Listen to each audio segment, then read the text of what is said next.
தமிழ்நாடு கலை இலக்கிய பெருமன்றம் முன்னெடுத்திருக்கிற இந்த ஒரு சீரிய பணிக்கு அனைவரும் மன்றத்தினுடைய அனைவரும் ஒத்துழைப்பு தந்து கொண்டிருக்கிறார்கள். இந்த நாளும் ஒரு கதை இணையவழி நிகழ்வில் சாகித்ய அகாடமி விருது பெற்ற எழுத்தாளர், நூற்றாண்டு கண்ட ஆளுமை, கரிசல் இலக்கியத்தின் தந்தை மற்றும் முன்னத்தியர் என்று நாம் நெஞ்சார போற்று புகழும் திரு கி. ராஜ்நாராயணன் அவர்களின் சிறுகதைகளை கதை சொல்லிகள் வாயிலாக கேட்டு வருகிறோம். கீராவை பற்றி அவரே சொன்ன செய்திகள் சிலவற்றை பார்க்கலாம். முண்டாசு கவிஞர் பாரதியார் அவர் தன்னுடைய படைப்புகளை அழகாக பதித்து வழங்கும் அமெரிக்காவில் அச்சாக வேண்டும் என்று கனவு கண்டார். அந்த அந்த ஆளுமைகளுக்கெல்லாம் ஒரு கனவு இருந்திருக்கு. அவரு கீரா பாரதியாருடன் நல்லா பழகினவர்னால அந்த பாரதியாரின் கனவு இவருக்கு தெரிஞ்சு சொல்லியிருக்காரு. கீரா தம்முடைய படைப்புகளை நேர்த்தியாக பதித்து வழங்கும் ரஷ்யாவில் அச்சாக வேண்டும் என்று கனவு கண்டார். அப்பதான் பிறந்த குழந்தைய சுளகுல படுக்க வச்சு மகிழ்ச்சியாக பெற்றவனிடம் மீட்டுவார்கள். பெற்றவன் அந்த சுழவில் கிடக்கிற குழந்தையை பார்த்து மகிழ்வார்கள். அதான் எழுத்தாளர்கள் ஒவ்வொரு படைப்பும் அவங்களுக்கு ஒரு குழந்தை மாதிரி தான். சரி, எங்க பதிப்பாகுதுன்னு பார்க்கலாம். அமெரிக்காவா, ரஷ்யாவா, தமிழ்நாடா என்று காலம் நிர்ணயிக்கட்டும் என்று கீரா அவர்கள் சொல்லி இருக்கிறார். பிறகு, என்னுடைய படைப்புகளை சத்தமாக வாசிக்க கூடாது, உதடுகள் அசையாமல் மௌனமாக மனசுக்குள்ளேயே வாசித்தாலே அதன் ஜீவனை நன்றாக அறியலாம். கதையினுடைய உயிர் நாடியை நன்றாக அறிந்து விடலாம். அமைதியாப்படிய வாசித்தா உயிர் நாடியை நன்றாக அறிய முடியும் என்று சொல்லுகிறார். பிறகு, எழுத்தாளர்கள் ஏகலைவன் மாதிரி அவர்கள் ஏகலைவன் மாதிரி அவர்கள் எந்த வாத்தியாரையும் வைத்துக் கொண்டு தங்கள் தொழிலை கற்றுக்கொண்டதில்லை. அதே போல் எந்த ஒருவனுக்கும் அவர்கள் வாத்தியாராக இருந்து கற்றுக் கொடுக்க விரும்புவதும் இல்லை. எழுத்தாளர்களுக்கே உரிய தனி தன்மை இல்லை. யார் சார்? யாரு? தோழர், கொஞ்சம் அமைதியா இருங்க தோழர். எழுத்தாளர்களுக்குள் உள்ள ஒரு தனித்தன்மையே இதுதான். ஏகலைவன் மாதிரி அவங்களுக்கு வாத்தியாரும் கிடையாது, அவங்க வாத்தியாராகவும் விரும்ப மாட்டாங்க. இப்படிப்பட்ட சிறந்த ஆளுமையான கீராவினுடைய கதை இன்னைக்கு வந்திருப்பவர், கதை சொல்லியாக வந்திருப்பவர் திரு காஞ்சி சு. சங்கரநாராயணன் அவர்கள். 37ஆம் நாள் நிகழ்வான இன்று இளைய பாரதித்தினா என்ற கீராவின் கதையை சொல்ல வந்திருக்கிறார். எனக்கு அவருடைய பெயரை கேட்டதுமே ஒரு நினைவு வந்தது. சங்கர நாராயணன், சிவனும் விஷ்ணுவும் கலந்த பேர். சங்கரங்கோயில்ல அந்த கோயில் இருக்கு, அந்த கோயில் நினைவுக்கு வந்தது. இவரால் தமிழ்நாடு கலை இலக்கிய பெருமன்றம் ரொம்ப சிறப்பாக முன்னேறி இருக்கிறது. அந்த அளவுக்கு இவருடைய பங்களிப்பு இருந்திருக்கிறது. அதாவது தமிழ்நாடு கலை இலக்கிய பெருமன்றத்தில் 43 ஆண்டுகளாக உறுப்பினராக இருக்கிறார். பிறகு மேனாள் மாநில பொருளாளராக இருந்திருக்கிறார். இந்த மாதிரி நிறைய பொறுப்புகளில் இருந்து செவ்வனே தன்னுடைய கடமையை பணியாற்றி இருக்கிறார். பிறகு மேனாள் திருநெல்வேலி மாவட்ட செயலாளராக இருந்திருக்கிறார். தற்சமயம் காஞ்சிபுரம் மாவட்ட குழு பொருளாளராக இருக்கிறார். இவர் மாநில குழு உறுப்பினராகவும் இருந்து வருகிறார். நான் முதலே சொன்னேன், நாடகத்துறையில் அதிக ஆர்வம் உள்ளவர். கீரா எழுதிய வேட்டி என்ற கதையை கீரா மற்றும் அவர் துணைவியார் முன்னிலையிலேயே தனிநபர் நாடகமாக நடித்து காட்டியிருக்கிறார். இன்று நம்மிடையே இளைய பாரதித்தினா என்ற கதையை நாடகமாக நடித்து காட்ட முன்வந்திருக்கிறார். அவரது சொந்த ஊர் வள்ளியூர் ஆகும். இந்திய கம்யூனிஸ்ட் கட்சி நடத்திய மக்கள் நல போராட்டங்கள் மற்றும் வெற்றிகள் குறித்து 11 கட்டுரைகள் வெளியிட்டுள்ளார். அந்த மாதிரி இவரும் ஒரு எழுத்தாளுமை உள்ள ஒரு தோழர் தான். நாடகத்துறையில் பேராசிரியர் சே ராமானுஜம் நடத்திய நாடக பயிற்சி பட்டறையில் பயின்றவர். அப்படின்னா எவ்வளவு ஒரு புதிய வார்ப்பாக இருப்பார் என்று தெரிந்து கொள்ளலாம். இந்திய ஆயுள் காப்பீட்டு கழகத்தில் 38 ஆண்டுகள் உயர் அதிகாரியாக பணியாற்றிவிட்டு பணி நிறைவு பெற்ற பிறகு இளங்கலை, நிகழ்த்துக்கலை, நாடகம் மற்றும் அரங்கம் 4 ஆண்டு பட்டப்படிப்பில் இணைந்து இப்பொழுது 2ஆம் ஆண்டு மாணவராக இருக்கிறார். இன்னும் 2 ஆண்டுகள் நிறைவு பெற்று இளங்கலை நிகழ்த்துக்கலை வல்லுநராக திகழ்வார் என்பதில் ஐயமில்லை.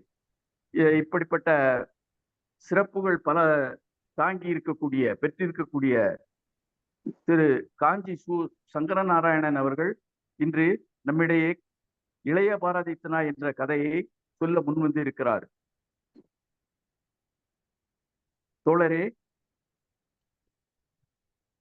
தோழமையே வருக, இளைய பாரதித்தனா என்ற கதையை நடித்து காண்பிக்க.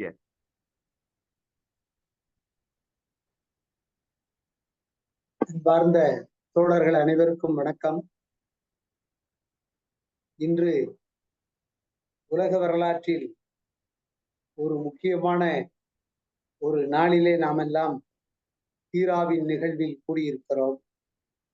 1945 ஆகஸ்ட் 6 இதே தினத்தில்தான் அமெரிக்க ஏகாதிபத்தியம் ஒரு தேவைப்படாத நேரத்திலே ஜப்பான் நாட்டிலே ஹிரோஷிமாவிலே தன்னுடைய அணுகுண்டை வெடித்து 3 நாட்களிலேயே நாகசாகியிலும் வெடித்து கிட்டத்தட்ட 4 லட்சத்திற்கும் அதிகமான உயிர்களை பலி கொடுத்து இன்னும் கூட அந்த சிரமங்கள் அந்த ஹிரோஷிமா, நாகசாகி நகரங்களில் மட்டுமல்ல, பக்கத்தில் இருக்கிற பகுதிகளில் எல்லாம் வாழுகிற மக்கள் அந்த சிரமங்களை அனுபவித்துக் கொண்டிருக்கிற ஒரு மிகப்பெரிய பேரழிவு நடைபெற்ற தொடங்கிய நாள் இன்றைக்கு 1945 ஆகஸ்ட் 6.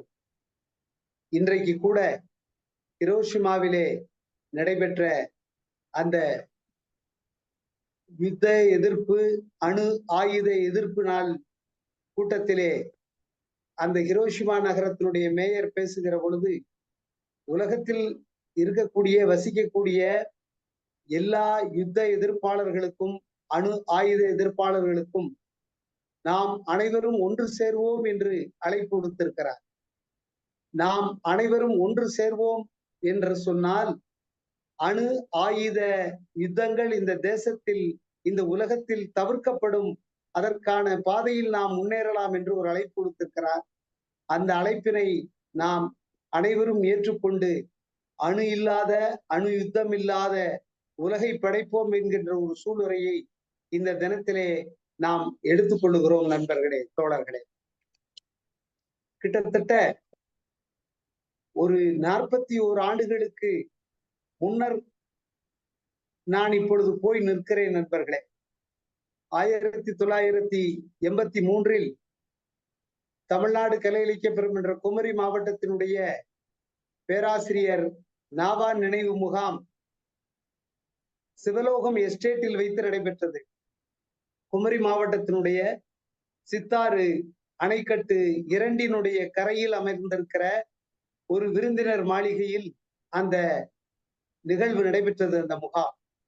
அந்த முகாமிற்கு நாம் இன்றைக்கு கொண்டாடி கொண்டிருக்கிற கதாசிரியர் ஐயா கீரா அவர்களும் அவருடைய துணைவியார் அம்மா கணபதி அம்மா அவர்களும் வருகின்றிருந்தார்கள் சிறப்பு அழைப்பாளர்களாக. அவர்கள் இருவர் முன்னாடியும் அன்பிற்குரிய செந்திசார் அவர்களுடைய இயக்கத்தில் கீரா அவர்களுடைய வேட்டி என்கின்ற நாடகத்தை நான் தனிநபர் நடிப்பாக நடித்து காட்டிய ஒரு காட்சி என் மனத்திரையில் இப்பொழுது ஓடிக்கொண்டிருக்கிறது.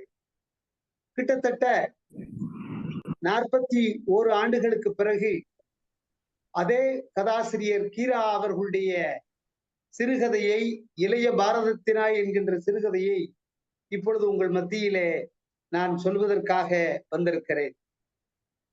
அன்று கீராவும் அவருடைய துணைவியாரும் இருந்தார்கள், பார்த்தார்கள்.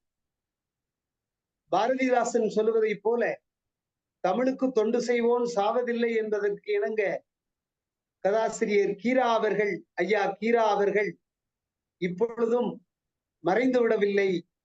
தமிழ் கூறும் நல்லுலகம் எங்கும் சுற்று சுழன்று நிலவி வருகின்ற காற்றிலே கரைந்து அவர் நின்று கொண்டிருப்பதை நம்மால் நிச்சயமாக தரிசிக்க முடியும். அதிலும் குறிப்பாக தமிழ்நாடு கலை இலக்கிய பெருமன்றம் நிகழ்த்துகிற இலக்கிய நிகழ்வுகளை சுற்றி சூழ்ந்து உலவுகின்ற காற்றிலே கீரா நிச்சயமாக கலந்திருப்பார். அதிலும் இன்னும் குறிப்பாக அவருடைய சிறுகதைகளை சொல்லுகிற இந்த நிகழ்விலே ஒருங்கிணைப்பாளர் முதல் நம் பார்வையாளர்கள் அனைவரையும் சுற்றி சூழ்ந்து நிற்கிற காற்றிலே கீரா கலந்து நிற்கிறார் என்கின்ற நம்பிக்கையோடு அவருடைய இளைய பாரதத்தினாய் என்கின்ற சிறுகதையை உங்கள் முன் படைக்கிறேன் நண்பர்களே.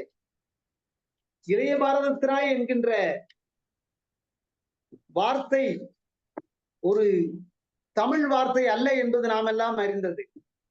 ஏனென்றால் கடந்த நாடாளுமன்றத்தினுடைய இறுதி காலகட்டத்தில் பாரதம் என்று இந்த தேசத்தினுடைய பெயரை மாற்ற வேண்டும் என்று ஒன்றிய அரசு எத்தனித்த போது இந்தியா மிகப்பெரிய ஒரு எதிர்ப்பை காட்டியது. இந்தியா கூட்டணி என்று எதிர்கட்சி கூட்டணி அமைந்த நேரத்திலே இந்தியா என்கின்ற வார்த்தையே சொல்லப்படக்கூடாது, பேசப்படக்கூடாது, யோசிக்கப்படக்கூடாது என்று தெரிந்த நேரத்திலே என்று யோசித்துக் கொண்டு ஒன்றிய அரசு பாரதம் என்று பெயரை மாற்றும் முயற்சியிலே ஈடுபட்டது. அதுவெல்லாம் நாம் அறிந்ததே. அதை போல இந்த இளைய பாரதத்தினாய் என்கின்ற ஒரு வார்த்தை கூட்டு கூட வேறு எங்கும் நாம் கேள்விப்படாதது பாரதியை தவிர. கவிஞன் பாரதிதான் இவருக்கு முன்னாடியே இந்த கதையை கீரா அவர்கள் 1991 எழுதியிருக்கிறார்கள். அதற்கு 60-70 ஆண்டுகளுக்கு முன்பே பாரதி இளைய பாரதத்தினாய் வா வா வா என்கின்ற ஒரு வரியினை பயன்படுத்தி இருக்கிறார். வர இருக்கக்கூடிய பாரதத்தை, இந்திய தேசத்தை, வர இருக்கக்கூடிய தேசத்து இளைஞர்களை அவர்கள் எப்படியெல்லாம் இருக்க வேண்டும் என்று அவன் வாழ்த்தி வரவேற்றானோ அந்த கவிதையிலே ஒளிபடைத்த கண்ணினாய் வா வா வா, உறுதி கொண்ட நெஞ்சினாய் வா வா வா, களிபடைத்த மொழியினாய் வா வா வா, கடமை கொண்ட தோழினாய் வா வா வா என்று அவன் அடியெடுத்து பாடிய வரிசையிலே இளைய பாரதத்தினாய் வா வா வா என்கின்ற இந்த இளைய பாரதத்தினாய் என்ற வார்த்தை கூட்டினை அவன் பயன்படுத்தி இருக்கிறான். அதற்கு பிறகு கீரா அவர்களுடைய கதையினுடைய தலைப்பாகத்தான் 1991 வெளியான இந்த கதையிலே இளைய பாரதத்தினாய் இந்த என்கின்ற வார்த்தை கூட்டை நம்மால் பார்க்க முடிகிறது. அவன் அந்த இளைய பாரதம் என்று சொல்லுகிற பொழுது எப்படியெல்லாம் அவன் இந்த தேசம் இருக்க வேண்டும், இளைஞர்கள் இருக்க வேண்டும் என்று அவனுடைய கனவினை அந்த பாடலிலே வெளிப்படுத்தி இருப்பார்கள். பொதுவாக சமூக மாற்றத்தை நினைக்கிறவர்கள் எல்லாம், அரசியல் விடுதலை, பொருளாதார விடுதலை, சமூக விடுதலையை நினைக்கிறவர்கள் எல்லாம் இளைஞர்களை நினைப்பார்கள். ஒவ்வொருவருக்கும் இளைஞர்கள் குறித்த மாபெரும் கனவுகள் இருந்ததுண்டு. நம்முடைய தேசத்தின் தந்தை மகாத்மா காந்தி சொல்லுவார், சமூக மாற்றத்தின் முகவர்கள் இளைஞர்களே என்று. மாவீரன் லெனின் ஒரு கட்டத்திலே சொன்னார், ஒரு தலைமுறை இளைஞர்களை என் கரங்களிலே தாருங்கள், இந்த உலகை நான் மாற்றி காட்டுகிறேன் என்று. அதை போல நம்முடைய வீரத்துறவி இந்திய தேசத்து சுவாமிகள் விவேகானந்தரும் சொன்னார், 100 இளைஞர்களை கொடுங்கள், இந்தியாவை மாற்றி காட்டுகிறேன் என்று. நம்மாழ்வார் கூட சொல்லிவிட்டு சென்றார், நான் இளைஞர்களை மட்டுமே நம்புகிறேன். இளைஞர்கள் என்றைக்கு வந்து இந்த மாற்றத்திற்காக அடியெடுத்து வைக்கின்றார்களோ அன்றைக்குத்தான் இந்த பூமியில் மாற்றம் வரும் என்று நம்மாழ்வார் சொல்லி சென்றார். இப்படி இளைஞர்களை குறித்து, இளைஞர்கள் மீது கொண்ட அன்பினை தெரிவித்து, இளைஞர்கள் எப்படி வர வேண்டும் என்கின்ற ஆசையினை தெரிவித்தவர்கள் இந்த தேசத்திலே அரசியல், சமூகம் உட்பட பல ஆளுமைகளும் பலவாறு இருக்கிறார்கள் என்கின்ற நிலையிலேதான் 1947 விடுதலை பெற்ற இந்தியா விடுதலை பெற்ற நேரத்திலும் கூட கதாசிரியர் கீரா அவர்களுக்கும் ஒரு கனவு இருந்திருக்கலாம். இந்த தேசத்தினுடைய இளைஞர்கள் எப்படி இருக்க வேண்டும் என்று, அடுத்த தலைமுறை எப்படி இருக்க வேண்டும் என்று கனவு கண்டிருப்பார். 25 ஆண்டுகள் கழித்து 1972 வெள்ளி விழா கொண்டாடியது. அதற்கு பிறகும் 20 ஆண்டுகள் கழித்து 1991 கீரா அவர்கள் இந்த கதையை எழுதுகிற பொழுது இந்த கதையில் இந்த கதையினுடைய தலைப்பை கூட ஏற்கனவே நாம் எல்லாம் எல்லா கதைகளிலும் பார்த்து கொண்டிருக்கிறோம். கீரா அவர்களுக்கு நையாண்டியும் நக்கலும் எல்லல் துணியும் அவருடைய கதையில் சரமாரியாக சரளமாக வந்து செல்லும். பொதுவாக கட்டுரைகளில் தான் நையாண்டி நக்கல்கள் அதிகம் எழுதுவார்கள். ஆனால் கீராவினுடைய கதைகளிலே நம்மால் ஏராளமான நையாண்டிகளையும் நக்கல்களையும் எல்லா கதைகளிலும் எல்லல் துணிகளையும் நம்மால் காண முடிகிறது. அப்படிப்பட்ட ஒரு கதையாகத்தான் இளைய பாரதத்தினாய் என்று இந்த தேசத்து இளைஞனே என்று அவர் அன்போடு அழைக்கிற இளைஞன் எந்த லட்சணத்திலே இருக்கிறான் என்றுதான் இந்த கதை முழுவதுமாக அவர் சொல்லுகிறார். பெரிய கதை ஒன்றும் கிடையாது.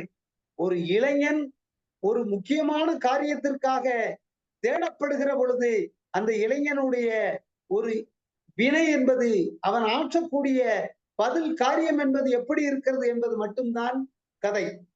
அந்த இளைஞனைத்தான் முதலிலே காட்டுகிறார். முதலிலேயே இந்த இளைஞனை காட்டுகிற பொழுதே அந்த இளைஞன் எப்படி இருக்கிறான் என்று சொல்லுகிற பொழுதே சொல்லுகிறார். நாற்காலியில் உட்கார்ந்து மேசை மேல் கால்களை போட்டுக்கொண்டு உடம்பை சரித்து அண்ணாந்தபடி கண்ணை மூடி குருட்டு கனவில் ஆழ்ந்தான் பச்சையப்பன் என்று அந்த இளைஞன் பச்சையப்பன் கதையினுடைய ஆரம்பத்திலே எந்த தொனியிலே இருக்கிறான் என்பதை காட்டுகிறார் கீரா கதாசிரியர் அவர்கள். அந்த பச்சையப்பன் கொஞ்ச நேரத்திலே அவன் அண்ணாந்து பார்க்கின்ற பொழுது அவனுடைய அந்த அறையிலே இருக்கக்கூடிய கூரை, மேற்கூரை என்பது அவன் கண்களிலே படுகிறது. அந்த மேற்கூரையிலே இருக்கக்கூடிய உத்தரத்தை மர உத்தரத்தை துளையிடக்கூடிய ஒரு கருப்பு வண்டை அவனால் பார்க்க முடிகிறது.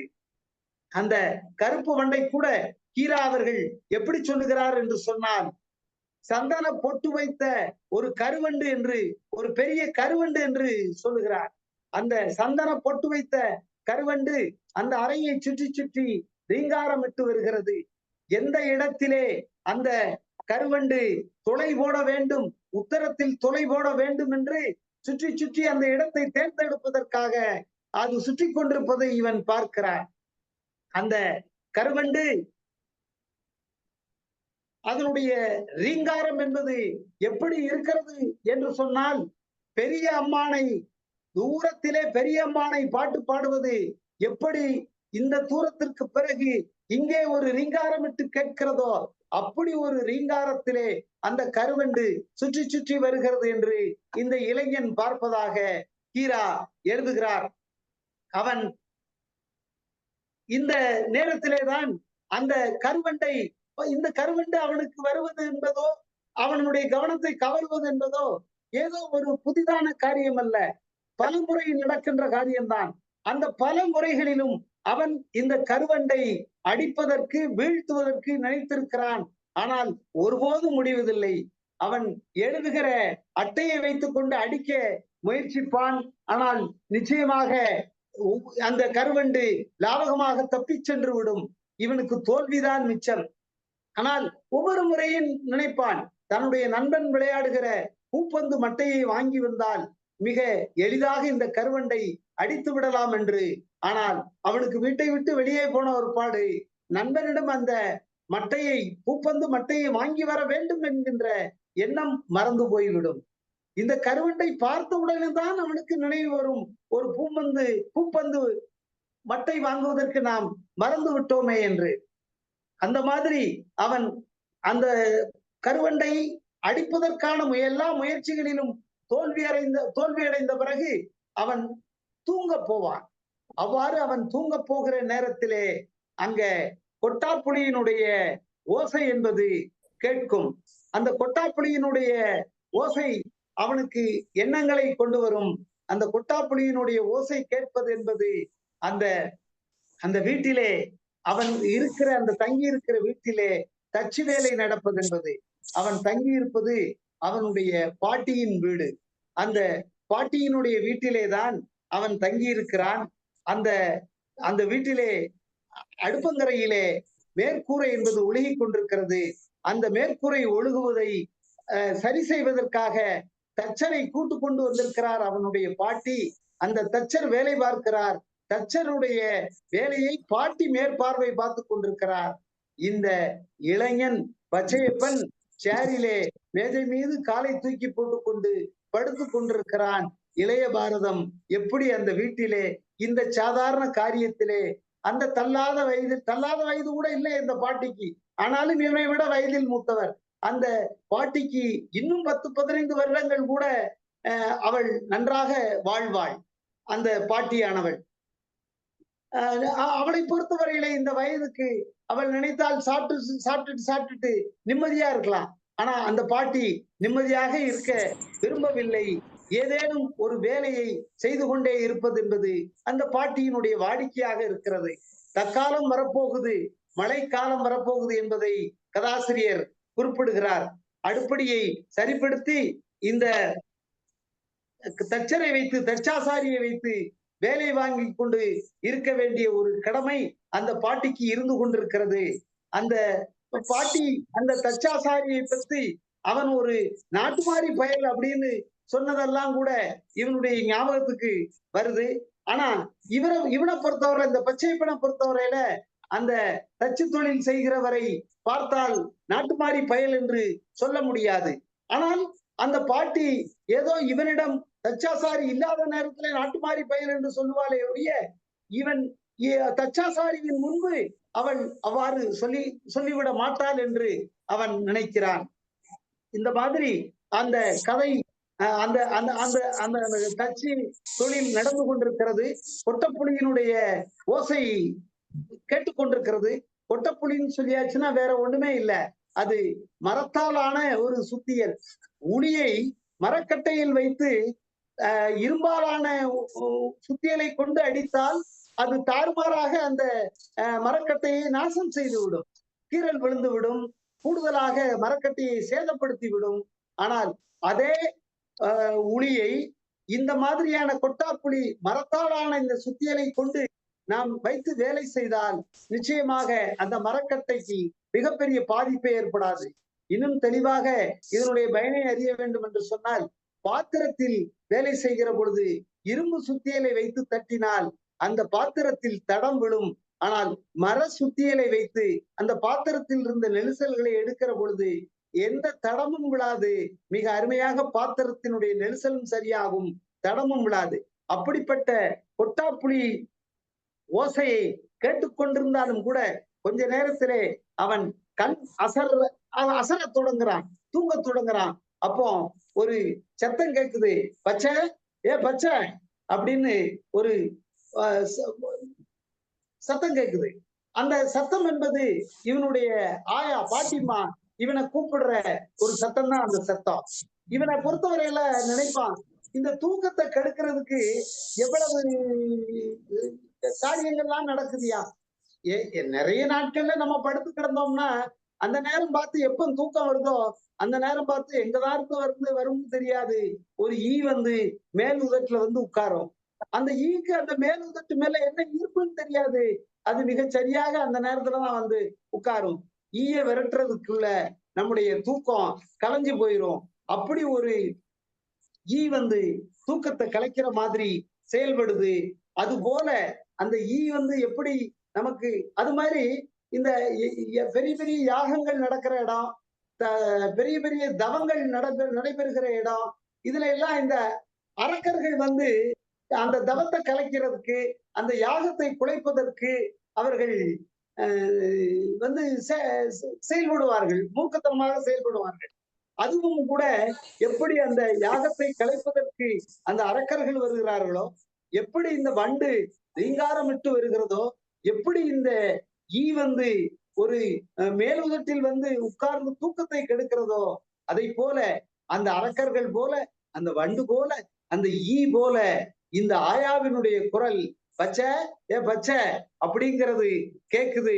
இவ இவ என்ன நமக்கு என்ன பண்ணிட்டா? இவ பெருசா சோறு போடுறா, தங்குறதுக்கு இடம் கொடுக்குறா, நம்ம முதுகலை பட்டப்படிப்போற நம்ம முடிச்சிருக்கிறோம், அதெல்லாம் இங்கதான் வச்சு முடிச்சோம்.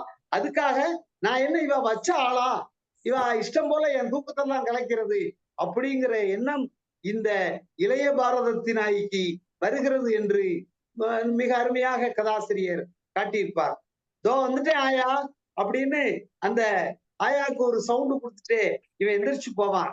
ஒரு 2 ரூபாய் நோட்டை ஆயா கையில கொடுத்து, ஓடு, உடனே ஓடி போ, இந்த 3 இன்ச்சு போல்ட் ஆணி வாங்கிட்டு வா அப்படின்னு சொல்லி அந்த ஆயா பாட்டிமா வந்து இந்த பச்சையப்பன்ட்ட சொல்லுவா. திரும்ப அவளே அந்த ஆயாமா மனசுக்குள்ள நினைப்பா, பாடி பாடி சொன்னேன், என்னெல்லாம் பாட்டு பாடி சொன்னேன், வாங்கி கூடுதலா வச்சுக்கோ, இதெல்லாம் அழுகி போற காரியங்களா? ஆனா பாரு, இந்த ஆசாரி கேட்டார் இல்ல, இப்ப பாரு வேலை சாயமாட்டு ஆயிட்டுது, சாயங்காலம் ஆகி போச்சு. இப்போ இந்த வேலை இந்த சாயங்காலத்துக்குள்ள முடியுமா? இல்லைன்னா நாளைக்கும் 2வது நாள் இந்த வேலை இழுக்குமா? நான் தான் சொன்னேனே, எல்லா சாமானும் கூடுதலா இருந்தாலும் பரவாயில்ல வாங்கி வைக்கணும், ஆனா இவரு வாங்கி வைக்கலையே அப்படின்னு அந்த பாட்டியம்மா வந்து ரொம்ப மனசுக்குள்ள கஷ்டப்பட்டுக்கிட்டே இவன்ட்ட அந்த 2 ரூபாய கொடுக்குது. 2 ரூபாய மேல இவன் புஸ்தகங்கள்லாம் அடுக்கி வச்சிருக்கான் இல்லையா, அதுக்குள்ள ஒரு புஸ்தகத்துக்குள்ள வச்சுட்டு இவன் வந்து முகம் கழுவுறதுக்கு போவான். ஆஹ் மதிய சாப்பாடு இவன் சாப்பிட்டதே 3 மணிக்கு தான் வந்து சாப்பிட்டுருக்கான். சரியான அலைச்சல் அன்னைக்கு பூரா அவன். இங்கதான் கீரா அவனை பற்றி காட்டுகிறார், நேரடியாக சொல்லாமல் சொல்லுகிறார். வேலை வாய்ப்பு அலுவலகம், தபால் ஆபீஸ், நூலகம், கடைக்கண்ணி, இங்கெல்லாம் போயிட்டு இவன் வர்றதுக்கு லேட் ஆயிடுச்சுன்னு. அப்போ ஏற்கனவே சொல்லியிருக்கிறார், இவன் ஒரு முதுகலை பட்டாதாரியாக இருந்து இன்றைக்கு அவன் வேலை வாய்ப்பு அலுவலகத்துக்கு போயிருக்கிறான், தபால் ஆபீஸ் போயிருக்கிறான்னு சொன்னா, ஒரு வேலை இல்லாத இளைஞன் தன்னுடைய தபால் ஆபீஸ் போய் ஏதாவது தபால் வருகிறதா, அனுசரணையான எங்கேயாவது இருந்து அப்பாயின்மெண்ட் ஆர்டர் வருதா அப்படின்னு நித்தம் தபால் ஆபீஸுக்கு படையெடுக்கிற ஒரு இளைஞனாக இவன் இருக்கிறான், வேலையற்று போய் இருக்கிறானே அப்படின்னு சொல்லாமல் சொல்லுவார் நம்முடைய கதாசிரியர் கீரா. அப்பதான் சொல்லுவான், மதிய தூக்கம் கெட்டு போச்சே அப்படின்னு. இந்த மதிய தூக்கத்துக்கெல்லாம் அரசு உத்தியோகம் தான் சரி. கீராக்கு எவ்வளவு ஒரு கோபம் இருந்திருக்கும் பாருங்க. அன்னைக்கு அவருக்கு பல அனுபவங்கள் அவருக்கு அந்த நேரத்திலே வாய்ப்பு இருக்கிறது. சுதந்திர இந்தியாவிலே அரசு ஊழியர்களை குறித்து பல கதைகள்ல அவர் அதை வெளிக்காட்டி, மதிய தூக்கத்துக்கெல்லாம் அரசு உத்தியோகம் தான் சரி. தனியார் ஆபீஸ்ல வேலையை பார்த்தா நெட்டிய முறிச்சு போட்டுருவான். இப்போ அப்படிப்பட்ட அரசு உத்தியோகமும் சரி, அப்படிப்பட்ட தனியார் உத்தியோகமும் சரி, எந்த உத்தியோகமும் கிடைக்கிற மாதிரி தெரியல இந்த நம்ம பச்சையப்பனுக்கு. பச்சையப்பன் அடிக்கடி நினைச்சுக்கிறது, ஏதாவது ஒரு ஆளுங்கட்சிக்காரன் கல்யாண வயசுல பொம்பளை பிள்ளை வச்சிருக்கிறவன் தனக்கு ஒரு வேலையை வாங்கி கொடுத்து தன்னுடைய மகளை தனக்கு கட்டி வச்சுக்கிடலான்னு நினைச்சு ஏதாவது ஒரு வேலை கிடைச்சாதான் உண்டும், இல்லைன்னா நமக்கெல்லாம் எப்படி வேலை கிடைக்க போகுது அப்படின்னு சொல்லிட்டு அடிக்கடி நினைச்சுக்கிறது உண்டு இந்த பச்சையப்பனை. அப்புறம் பாட்டிட்ட இருந்துட்டு ரூபாயை வாங்கி வச்சுட்டு திரும்ப போறான். கேன்ல இருந்து இப்ப பாத்ரூம் போனவன் கேன்ல இருந்து தண்ணிய புடிச்சு மூஞ்சில நல்லா தண்ணிய அரைஞ்சு கழுவி சோப்பு போட்டு, எங்க ஒரு 3 இன்ச்சு போல்ட் ஆணி வாங்குறதுக்கு கடைக்கு போறதுக்கு தான் இவரு முகத்தை கழுவி சோப்பு போட்டு எல்லாத்தையும் அலங்காரம் பண்ணிக்கிட்டு இருக்கிறாரு இந்த இளைய பாரதத்தினார். அப்போ இந்த ஆளுக்கு ஆத்திரம், இந்த ஆசாரி இன்னைக்குள்ள வேலையை முடிக்கணுமே, இந்த 3 இன்ச்சு போல்ட் ஆணி வந்தா தான் வேலை அப்படிங்கிற வேலை நிக்கிற ஸ்டேஜுக்கு வந்துருச்சு. அப்போ இவன் அந்த அம்மா வந்து ஒரு பரிதவிப்போட பாத்ரூம்குள்ள எட்டி பாக்குறாங்க. இவரு நல்ல ஜாலியா முகத்தை கழுவி சோப்பை போட்டு மைனர் மாதிரி கிளம்பிக்கிட்டு திரிகிறார். இதுக்கிடையில அந்த அம்மா வெளியே வந்து பாக்குது, அங்கேயும் இங்கேயுமா இங்க பேரனை வந்து பார்க்கும், அப்புறம் வேலை நடக்கிற அடுக்களை குச்சிக்குள்ள அந்த ஆசாரியை போய் பார்க்கும். ஆசாரியாரு வெத்தலை பாக்கு பைய எடுத்துக்கிட்டு உட்கார்றாரு. ஏன்னா அவருக்கு இந்த போல்டாணி இல்லாம அடுத்த கட்ட வேலை இல்ல. ஆயாமா இந்த லட்சணத்துலதான் அந்த குட்டி போட்ட கதாசிரியர் சொல்றாரு, குட்டி போட்ட பூனையா ஆயாமா பேரன் இருக்கிற பாத்ரூமுக்கும் ஆசாரி இருக்கிற அடுக்கலை குச்சிக்கும் நடை பயின்று கொண்டிருந்தாள் என்று. கொஞ்ச நேரத்துல ஆசாரி வெத்தலை போட ஆரம்பிக்கிறாரு. இவன் நம்ம பச்சையப்பன் வந்து முகத்தை கழுவிட்டு முகத்தை துடைக்கிறான். முகத்தை துடைச்ச தகிப்பை ஆற்ற கீரா ஐயா எழுதுற எழுத்து, முகத்தை துடைத்த தகிப்பை ஆற்ற மின்விசிறியை போட்டு நாற்காலியில வந்து உட்கார்றான். இப்ப பாருங்க எவ்வளவு அவசரமான வேலை. ஆனா அவர் முகத்தை துடைக்கும் போது எப்பவுமே நம்ம முகத்தை கழுவின உடனே ஒரு ஜில்னஸ் பரவும். நம்ம எல்லாம் கூட அந்த அந்த அந்த அந்த முகத்தை கழுவி துடைக்கிறதுக்கு முன்னாடி ஒரு மின்விசிறிக்கு முன்விசிறிக்கு கீழே வந்து அல்லது ஒரு மேஜையில் உள்ள மின்விசிறிக்கு முன்னாடி வந்து நின்றுட்டு பார்த்தோம்னு சொல்லியாச்சுன்னா ஒரு குளிர்ச்சியான காற்றாக முகத்துல நம்மளால உணர முடியும். அந்த மாதிரி நாற்காலியில வந்து உட்கார்ந்தான். அதுக்கிடையில அவனுக்கு அந்த தொடச்ச உடனே ஒரு சூடு பரவுது முகத்துல. அதை தகிக்கிறதுக்கு மின்விசிறிக்கு கீழே வந்து உட்கார்றாரு. உட்கார்ந்துட்டு அடுத்தால கையை துடைக்க ஆரம்பிக்கிறாரு. கையை துடைக்கும் போது விரலை துடைக்கிறாரு. விரலை துடைக்கும் போதுதான் பாக்குறாரு நகம் வளர்ந்து நகத்துல அழுக்கெல்லாம் ஒட்டி இருக்கு. நினைச்சுக்கிறாரு பிரஷ போட்டு நகத்தை நம்ம வந்து சுத்தப்படுத்தி இருக்கணும், இல்லைன்னா நகத்தை வெட்டி இருக்கணும். இதுக்கெல்லாம் நமக்கு நேரம் இருக்கத்தான் செய்யுது. எப்போ ஒரு மிகச்சிறந்த ஒரு உண்மையை அந்த இடத்துல நம் வாழ்க்கையில எல்லாருமே நமக்கு நாம் அனுபவப்பட்டதுதான். எப்ப நிறைய நேரம் இருக்கோ அந்த நேரத்துலதான் நம்மால் நேரத்தை ஒழுங்குபடுத்த முடியாமல் ஒரு காரியத்தை அப்புறம் பார்த்துக்கலாம், நேரம் தான் இருக்கேன்னு விட்டு விட்டு விட்டு விட்டு கடைசியில பதட்டத்தோடு அந்த நேரத்திற்குள்ளாக அவசர அவசரமாக பதறிய காரியம் சிதறியது போலெல்லாம் நம்ம அந்த நேரத்தை நிறைய நேரம் இருக்கும்போதுதான் நேரத்தை ஒழுங்குபடுத்த தெரியாமல் நாம வந்து சில சிரமங்களுக்கு உள்ளாவோம். அந்த போல இவனுக்கும் அந்த நேரம் நிறைய இருக்கிறதுனாலே நகத்தை வெட்ட முடியல, நகத்துல அழுக்கு எடுக்க முடியல. அப்பதான் நினைச்சுக்கிறான் உத்தியோகம் சம்பாத்தியம்னு வந்துட்டா நமக்கு நேரம் இருக்கும். ஏன்னா உத்தியோகம் சம்பாத்தியம்னு வந்துட்டா நம்ம நேரத்தை ஒருங்கு செய்வதற்கு கற்றுக்கொள்வோம். ஏனால் உத்தியோகம் சம்பாத்தியம்னு வந்த ஒரு பாடம் அதற்கான நேரம் என்பது ஒரு பெரும்பான்மையான நேரத்தின் பகுதியை அவை சாப்பிட்டு விடும். அந்த சம்பாத்தியத்திற்கான உத்தியோகத்திற்கான நேரம் சாப்பிட்டு விடும். மீதி நமக்கு இருக்கின்ற நேரம் குறைவாகத்தான் இருக்கும்.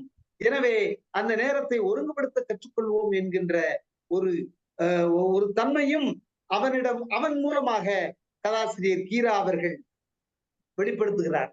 அப்புறம் கையை தொடச்சிட்டு எழுந்து நிலக்கண்ணாடி முன்னாடி வந்து அவரு நிப்பார், போஸ் கொடுப்பார். போஸ் கொடுத்துட்டு இந்த மூஞ்சிக்கு என்ன குறை, ஏன் இந்த என்னைய மூளையில இருக்கக்கூடிய விஷயங்கள்லாம் வெளிப்படும் போது நாளைக்கு இந்த உலகம் நீங்க என்னைய வந்து மூக்குல விரல் வச்சுதான் பார்க்க போறீங்க அப்படின்னு அவர் ஒரு நம்பிக்கை என்ன செஞ்சிருக்கிறாரு, விதைச்சுக்கிடுவாரு மனசுக்குள்ள. நம்பிக்கை தானே வாழ்க்கை, இதைத்தான் கதாசிரியரும் விதைப்பார் அவனுடைய நம்பிக்கையாக. அப்புறம் கொஞ்ச நேரத்துல முகத்தை அப்படி இப்படி திருப்பி பார்த்து அவருடைய பார்த்துக்கிட்டே ஒரு செல்லமா ஒரு கெட்ட வார்த்தை வசத வைத்து கொண்டான் தன்னைத்தானே. நம்மளும் பல நேரம் செய்யறது தானே. அப்படி பார்த்துட்டு தாலி உனக்கு என்னடா குறை, நீ தாலி ராசாடா அப்படின்னு கெட்ட வார்த்தைகளை மிக அருமையாக எடுத்து சொல்லக்கூடிய காலகட்டங்கள்லாம் நமக்கு உண்டு. அது போலத்தான் அவனுடைய முகத்தை பார்த்து கொண்டு செல்லமா ஒரு கெட்ட வார்த்தை கூட சொல்லிக்கிறான். அப்புறம் இது இப்பதான் இப்படி எல்லாம் இவன் பண்ணிக்கிட்டு இருக்கான். கண்ணாடி முன்னாடி போறான், நிக்கிறான், அப்படி முகத்தை திருப்பி பாக்குறான். இப்படி ஆயாவுக்கு பாட்டிக்கு இருப்பு கொள்ளலாங்க. அவ வந்து இவனையே பார்த்துக்கிட்டு இருக்கான். அந்த பார்த்துக்கிட்டு இருக்கிற பார்வையும் இவன் தெரிஞ்சுக்கிறான். சரி, தெரிஞ்ச ஒரு பாடு, கடை ஒண்ணும் பெரிய தூரம் அடுத்த தெருவுலதான் இருக்கு, ஒரு அஞ்சல்ல போய் வந்துடலாம், இவன் போய் வந்துருவேன் அப்படின்னு அவன் நினைச்சுக்கிட்டு அவன் பார்த்துட்டு கிடக்கட்டும், பெரிய தூரம் இல்லைல்ல, நம்ம ஈஸியா போயிடலாம், நம்ம சீக்கிரம் போயிட்டு வந்துருவோம் அப்படின்னு பவுடர் போடுறான் முகத்துக்கு. அப்புறம் பவுடர் போட்ட முகத்துல டச் அப் பண்றான். அது பிறகு பவுடர் போட்டு முகத்துல பவுடர் போட்ட உடனே கொஞ்ச நேரத்துல ஒரு வேர்வை வரும் பார்த்திருக்கீங்களா, அந்த மாதிரி முகத்துல பவுடர் போட்டு டச் அப் பண்ண உடனே கொஞ்சம் வேர்வை வந்த உடனே அவருக்கு திரும்ப மின்விசிறியில வந்து அந்த தலை சீவுறதுக்குள்ள அவனுக்கு வேர்வை வந்துடும். அப்போ மின்விசிறியில வந்து திரும்பவும் அவர் ரெஸ்ட் எடுப்பாரு. அப்புறம் கைலியில இருந்து ஒரு பேண்ட்டுக்கு மாறுவாரு. இந்த பேண்ட போடுறதா அல்லது வேற பேண்ட போடுறதா அப்படின்னு அவருக்கு உள்ளூருக்குள்ள ஒரு மிகப்பெரிய ஒரு சிந்தனை எல்லாம் போராட்டத்தெல்லாம் பிடிச்சிட்டு இது போதும், இந்த பேண்ட் போதும் அப்படின்னு சொல்லிட்டு ஒரு சட்டையை எடுத்து போட்டு அப்புறம் திரும்ப பேண்ட் சட்டையும் போட்ட ஒரு பாடு கண்ணாடியில முன்னாடி நின்றுட்டு வேற்று கண்களால் தன்னுடைய உடம்ப திரும்பவும் ஒரு மட்டம் பார்த்துட்டு ஏன்னா அவன் இவ்வளவு பார்வை பார்க்கறதுக்கு என்ன வித்தியாசம் இருக்குன்னா அடுத்த தெருவுல அந்த ஜன்னல்ல அன்று தெரிந்த கண்கள் இன்றைக்கும் தெரியக்கூடும். எனவே அந்த இப்படி போனாதான் ஜன்னல் அந்த அந்த கண்கள் தெரிந்தாதான் அந்த ஜன்னலுடைய அழகு நிறைவு.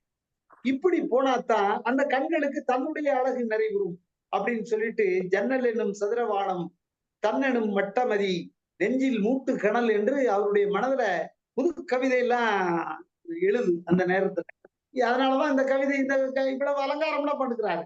அப்புறம் அந்த ஜன்னல் வந்து இன்னைக்கு ஜன்னல் திறந்திருக்குமா, அந்த ஜன்னல்ல அந்த கண்கள் தட்டுப்படுமா, தட்டுப்படும் அப்படிங்கிற நம்பிக்கையை கொண்டுட்டு அவர் என்ன செய்யறாரு, எந்திரிச்சு போறாரு. இந்த ஆயாமா அவனை பார்த்து இளக்காரமா ஒரு சிரிப்பு சிரிக்குது. அப்ப கூட அவன் நினைச்சுக்கிறான், இது வெறும் சிரிப்புன்னு கூட நம்மளால சொல்ல முடியாது, ஒரு கோபத்துக்கு முன்னாடி ஒரு சிரிப்பு வரும், அப்படிப்பட்ட ஒரு சிரிப்பா கூட இது இருக்கலாம். ஆனா அவ அவ கொஞ்ச நேரத்திலே இவன் முன்னாடி வந்து நின்னு பார்த்து பாக்குறா இவனை ஒரு பார்வை. அப்ப இவனுக்கே தோணுது, இன்னும் என்னடா பாக்கி இருக்கு, மொத்த கழுவியாச்சு, பவுடர் போட்டாச்சு, அதை தொடச்சாச்சு, டச்சப் பண்ணியாச்சு, வேற்று கண்களால் கண்ணாடியில பார்த்தாச்சு, திரும்ப தலைவாரியாச்சு, மின்விசிறியில இருந்தாச்சு, இவ்வளவும் பண்ணியாச்சு, என்ன பாக்கி இருக்கு அப்படின்னு கேட்டவ அவ கேட்கிற மாதிரி பார்வையை பார்த்தோன்னே அவசரமா அந்த 2 ரூபாய வாங்கி ஒரு புத்தகத்துக்குள்ள வச்சான் பாருங்க.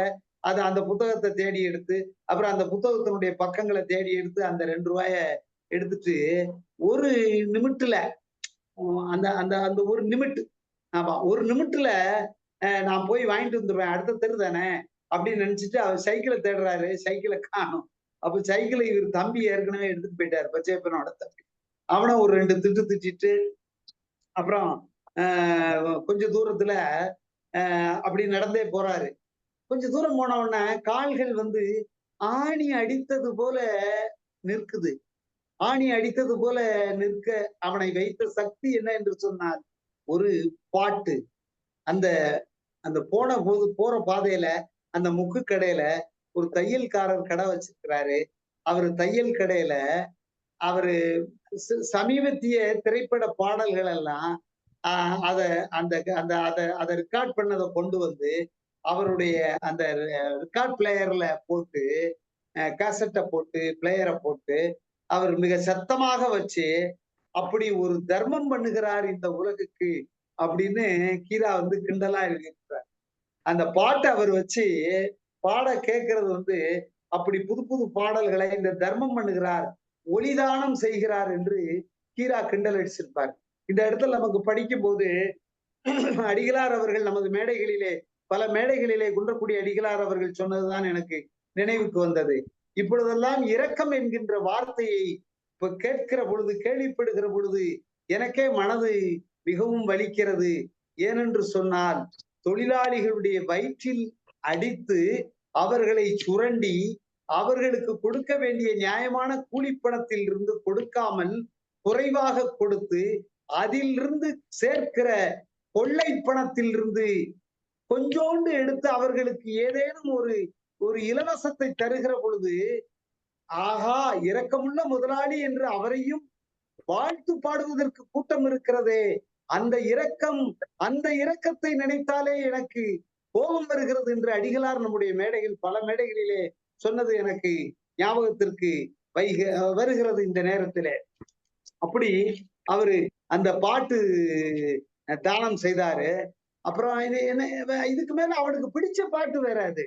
அந்த இதுக்கு பிறகு என்ன நடக்கும், அந்த பாட்டு முடிஞ்சாதான் அவன் அந்த இடத்த விட்டு நகருவான். அந்த பாட்டு முடிகிறது வரை அந்த ஆயாவோட முகமோ அந்த போல்ட் ஆணியும் அவனுடைய நினைவில் இல்லை என்பதோடு இந்த கதை முடிகிறது நண்பர்கள். எப்படி ஒரு அருமையான இளைஞர்கள் எப்படி பொறுப்பானவர்களாக இருக்க வேண்டியவர்கள், இந்த தேசத்தில் பாரதி கண்ட இளைஞர்கள் அல்லது இந்த மாதிரியான பல ஆளுமைகள் கண்ட இளைஞர்கள் எல்லாம் இப்படி பொறுப்பற்று போய் இருக்கிறார்களே என்று இந்த கதையிலே கீரா அவர்கள் மிக அற்புதமாக நமக்கு ஒரு சித்திரத்தை போட்டு காட்டியிருக்கிறார். பல பல புதிய புதிய வார்த்தைகளை நம்மால் இந்த கதையிலே பார்க்க முடிகிறது. அவன் ஆரம்பத்திலே அந்த தூங்குகின்ற பொழுது ஒரு குருட்டு கனவு காணத் தொடங்குவான். கனவுக்கும் கண்களுக்கும் சம்பந்தம் கிடையாது என்பதை நாம் நினைவில் வைத்துக் கொள்ள வேண்டும். கனவு மனதோடு சம்பந்தப்பட்டது. எனவே கனவு காண்பதற்கு பார்வை அவசியம் இல்லை. நல்ல கண் உடையோர் தான் கனவு காண வேண்டும் என்று அர்த்தம் இல்லை. குருட்டு கண்கள் அவர்கள் உணர்ந்த பிம்பங்களை அவர்கள் கனவு காணலாம்.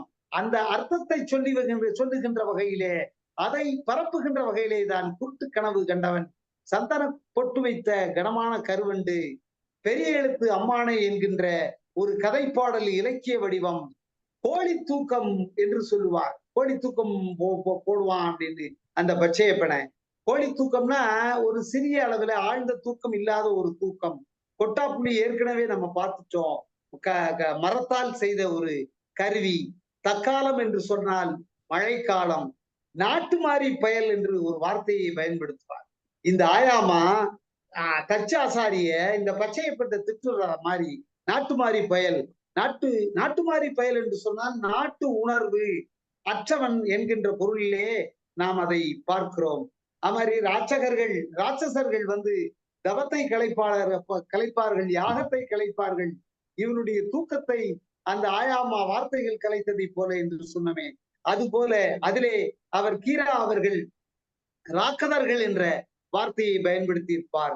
அது மாதிரி தாயமாட்டுங்கிற வார்த்தையை கீரா பயன்படுத்தி இருப்பார். ஒரு கிராமிய சொல் தாயமாட்டு என்று சொன்னால், இப்ப வந்து அந்த போல்டாணி இல்லாதனால இந்த வேலை தாயமாட்டு நிக்குதே, மந்தமாகி நிற்கிறதே என்கின்ற அர்த்தத்தில் தாயமாட்டு என்ற வார்த்தை. இந்த தனியார்ல வேலை பார்த்தா அவன் நெட்டிய முறிச்சிருவான்.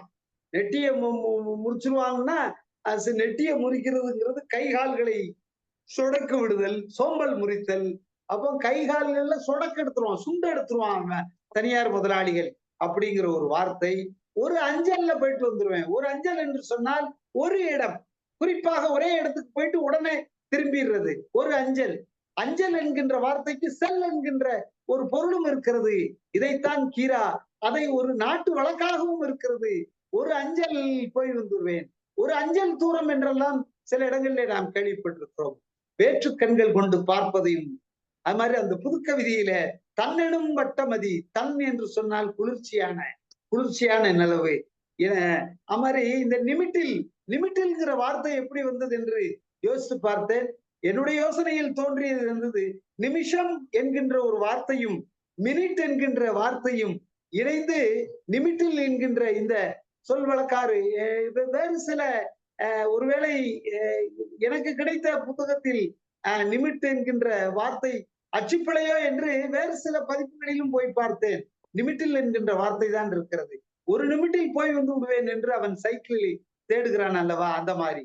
அப்போ நிமிஷம் என்கின்ற ஒரு வார்த்தையும் மினிட் என்கின்ற வார்த்தையும் இணைந்து ஒரு நிமிட்டில் என்கின்ற வார்த்தை உருவாகி இருப்பதையும் இந்த கதையிலே கண்டு நம்மால் ரசிக்க முடிகிறது. இப்படிப்பட்ட ரசனை மிகுந்த ஒரு கதையை கீரா இளைஞர்கள் 1991 இப்படிப்பட்ட பொறுப்பின்மைகளை சொல்லி காட்டுகிற கீரா. ஆனால் அதற்கு பிறகு இப்பொழுது 33 ஆண்டுகள் கடந்த பிறகு இன்றைக்கு இளைஞர்கள் அதை விட மிக மிக மோசமான நிலைகளிலே அந்த அந்த அந்த ஜன்னல் கண்கள்னு சொல்லும் போதே, இப்பெல்லாம் அந்த ஜன்னல் கண்கள் என்பதெல்லாம் இல்ல. இப்ப மால்கள் ஏராளம் இருக்கிறது. இன்னும் என்னெல்லாமோ சொல்றாங்க, கப்புங்கிறாங்க, பப்புங்கிறாங்க, என்னெல்லாமோ சொல்றாங்க. இளைஞர்களும் இளைஞர்களும் கட்டுப்பாடற்ற முறையில் சந்தித்துக் கொள்வதும் அன்பினை பரிமாறிக்கொள்வதும் ஆன இடங்கள் எல்லாம் எவனெல்லாமோ வந்திருக்கிறது.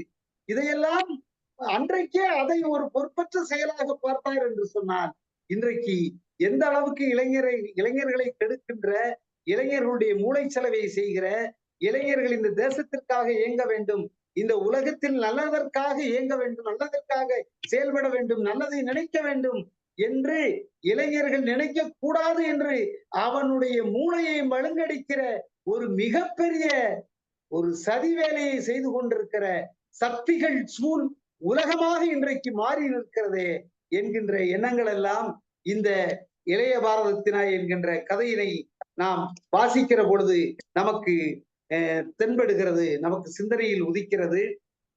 ஜீவாவினுடைய மரணம் குறித்து தலைவர் ஜீவாவின் மரணம் குறித்து கீரா அவர்கள் எழுதிய ஒரு கட்டுரையினுடைய கடைசி பகுதியோடு நான் என்னுடைய கதை சொல்லலை முடித்துக் கொள்ளலாம் என்று எண்ணுகிறேன்.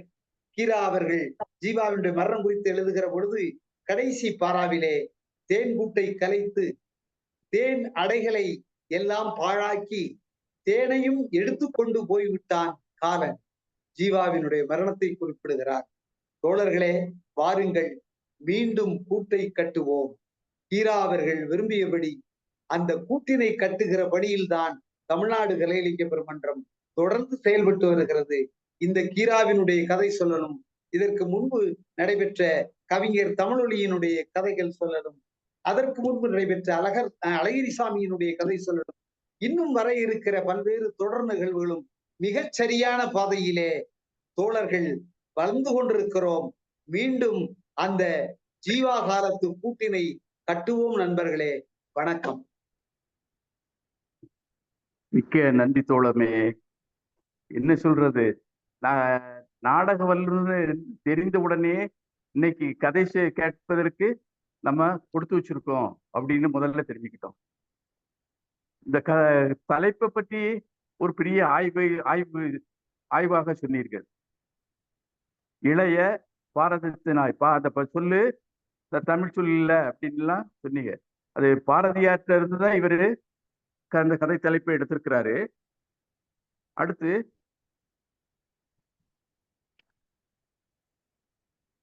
அமெரிக்கா ஜப்பான் மீது அணுகுண்டு வீசியதை பற்றியும் குறிப்பிட்டீர்கள். நமது தோழர் லெனின் அவர்கள் ஆயுதங்களை விட்டொழிப்போம், போரை ஒழிப்போம் என்று உலக அரங்கிற்கு ஒரு அறைகோலை விடுகிறார். பாருங்கள், எல்லோரும் சேர்ந்து ஒரு ஒப்பந்தம் பண்ணுவோம், யாருமே ஆயுதங்கள் செய்ய வேண்டாம், போருக்கும் போரிலும் ஈடுபட வேண்டாம்னு அறைகோல் விடுறாரு. ஆனா அமெரிக்கா ஏத்துக்கல. அமெரிக்கா போன்ற இந்த ஜனநாயக நாடுகள், வல்லரசுகள் ஏற்றுக்கொள்ளவில்லை. அதனால்தான் இன்றைக்கும் 3ஆம் உலக போர் வந்து விடுமோ என்று பயந்து கொண்டிருக்கிறார்கள். அடுத்து இந்த நிமிட்டு அப்படிங்கிறதுக்காக தாங்கள் மெனக்கெடலையும் ரொம்ப ஆச்சரியத்தோடு பார்க்கிறோம். ரொம்ப அதற்காகலாம் நன்றி சொல்ல. சில குட்டாப்பிளிங்கிற சொல்ல நல்லா விளக்கிட்டீங்க. இல்ல தெரியாதவங்க எல்லாம் நல்லா தெரிஞ்சிருப்பாங்க. நாங்க சொல்லன்றதெல்லாம் கூட நிறைய சொல்லிட்டீங்க. மிக்க நன்றி தோழமையை. உங்களுக்கு தமிழ்நாடு கலை இலக்கிய பெருமன்றம் மிகவும் கடமைப்பட்டுள்ளது என்று சொல்லி, வழக்கம் போல் பின்னூட்டத்தால் பெருமை சேர்க்கிற மேனாள் பொதுச் செயலாளர் திரு ரவீந்திர பாரதி அவர்களை அன்போடு அழைக்கிறேன். நன்றி ஐயா சிவசுப்பிரமணியன் அவர்கள். ரொம்ப நன்றி தோழமை.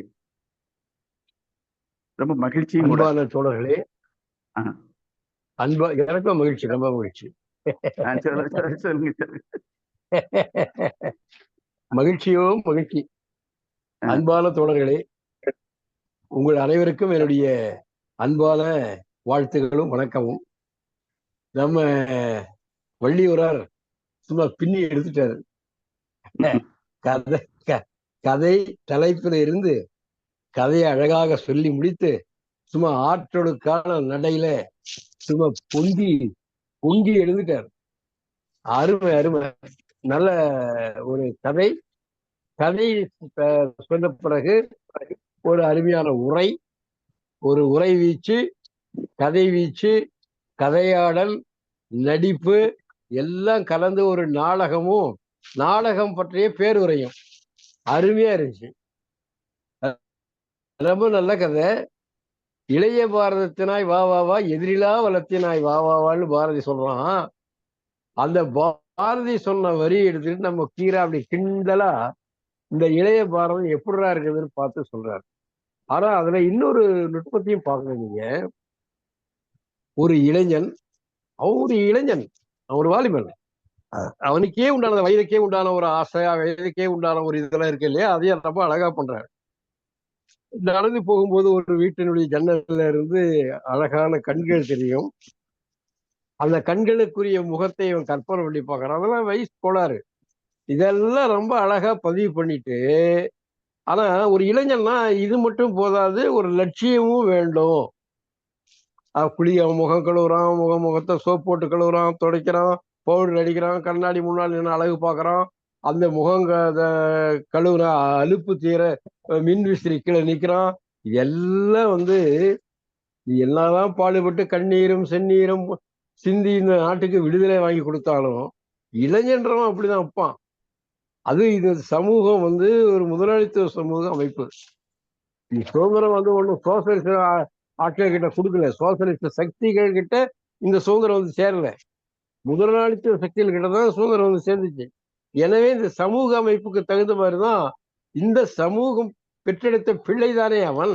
எனவே இந்த சமூக குணங்கள் பூரா அவங்ககிட்ட இருக்கும். ஆனா பாரதி கனவு கண்ட இந்தியா பாரதம் வேறு, இப்ப இருக்கிற பாரதம் வேறு என்பதை விளக்கறதுக்கு தான் ஒரு பானை சோற்றுக்கு ஒரு சோறு பதம் என்று ஒரு இளைஞனை வைத்து இந்த கதையை அழகா சொல்றார்.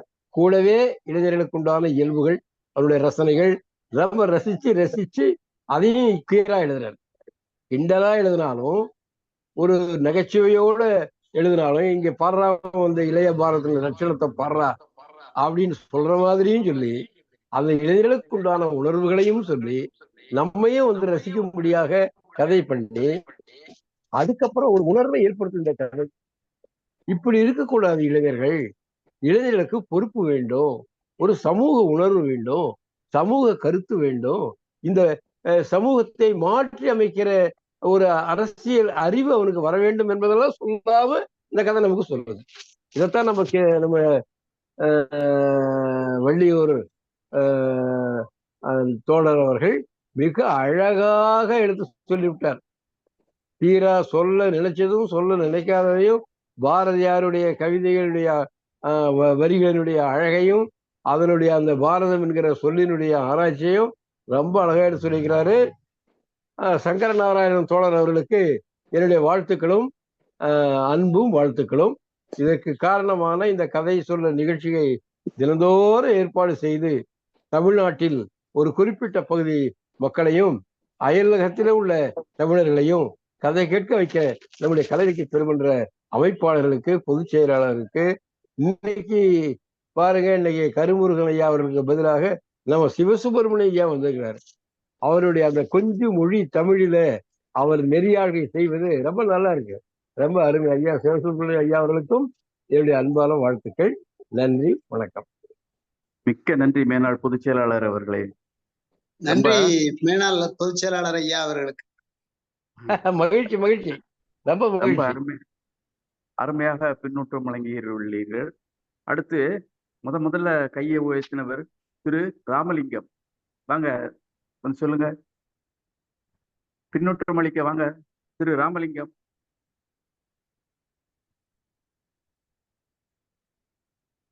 அவர் இல்லையா? அடுத்து சாத்தூர் கணேசன், வாங்க தோழர். தோழர்கள் அனைவருக்கும் வணக்கம், வாழ்க வளமுடன்.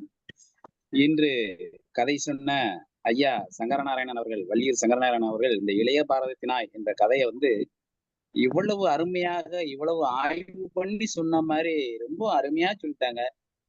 அந்த கதையினுடைய சாராம்சமும் நம்மளுக்கு அழகா புரிஞ்சிருச்சு.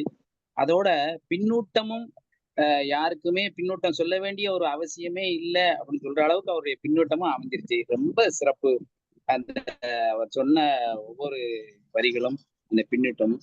இதுல இன்னொன்னு என்ன சொல்லணும் அப்படின்னு சொன்னா, அதாவது அந்த பாட்டியம்மா தச்சு வேலை எப்படி நடந்துகிட்டு இருக்கு, தச்சு வேலையெல்லாம் எப்படி நடக்குது அப்படின்னு சொல்ற மாதிரி அதாவது நகட்டு மாறிப்பய அப்படின்னு சொல்றாப்ல. நகட்டு மாறிப்பய அப்படின்னு சொன்னோம்னா, ஆசாரி தச்சாசாரியுடைய வேலையை நம்ம பார்த்திருப்போம். அந்த மரங்கள் இருந்தால் அதை அங்கிட்டு நகட்டி இங்கிட்டு நகட்டி அதை மாத்தி இதை மாத்தி அதுல இழைச்சி இல்லாட்டா அதை செதுக்கி இப்படியே பண்ணிக்கிட்டே இருப்பாங்க.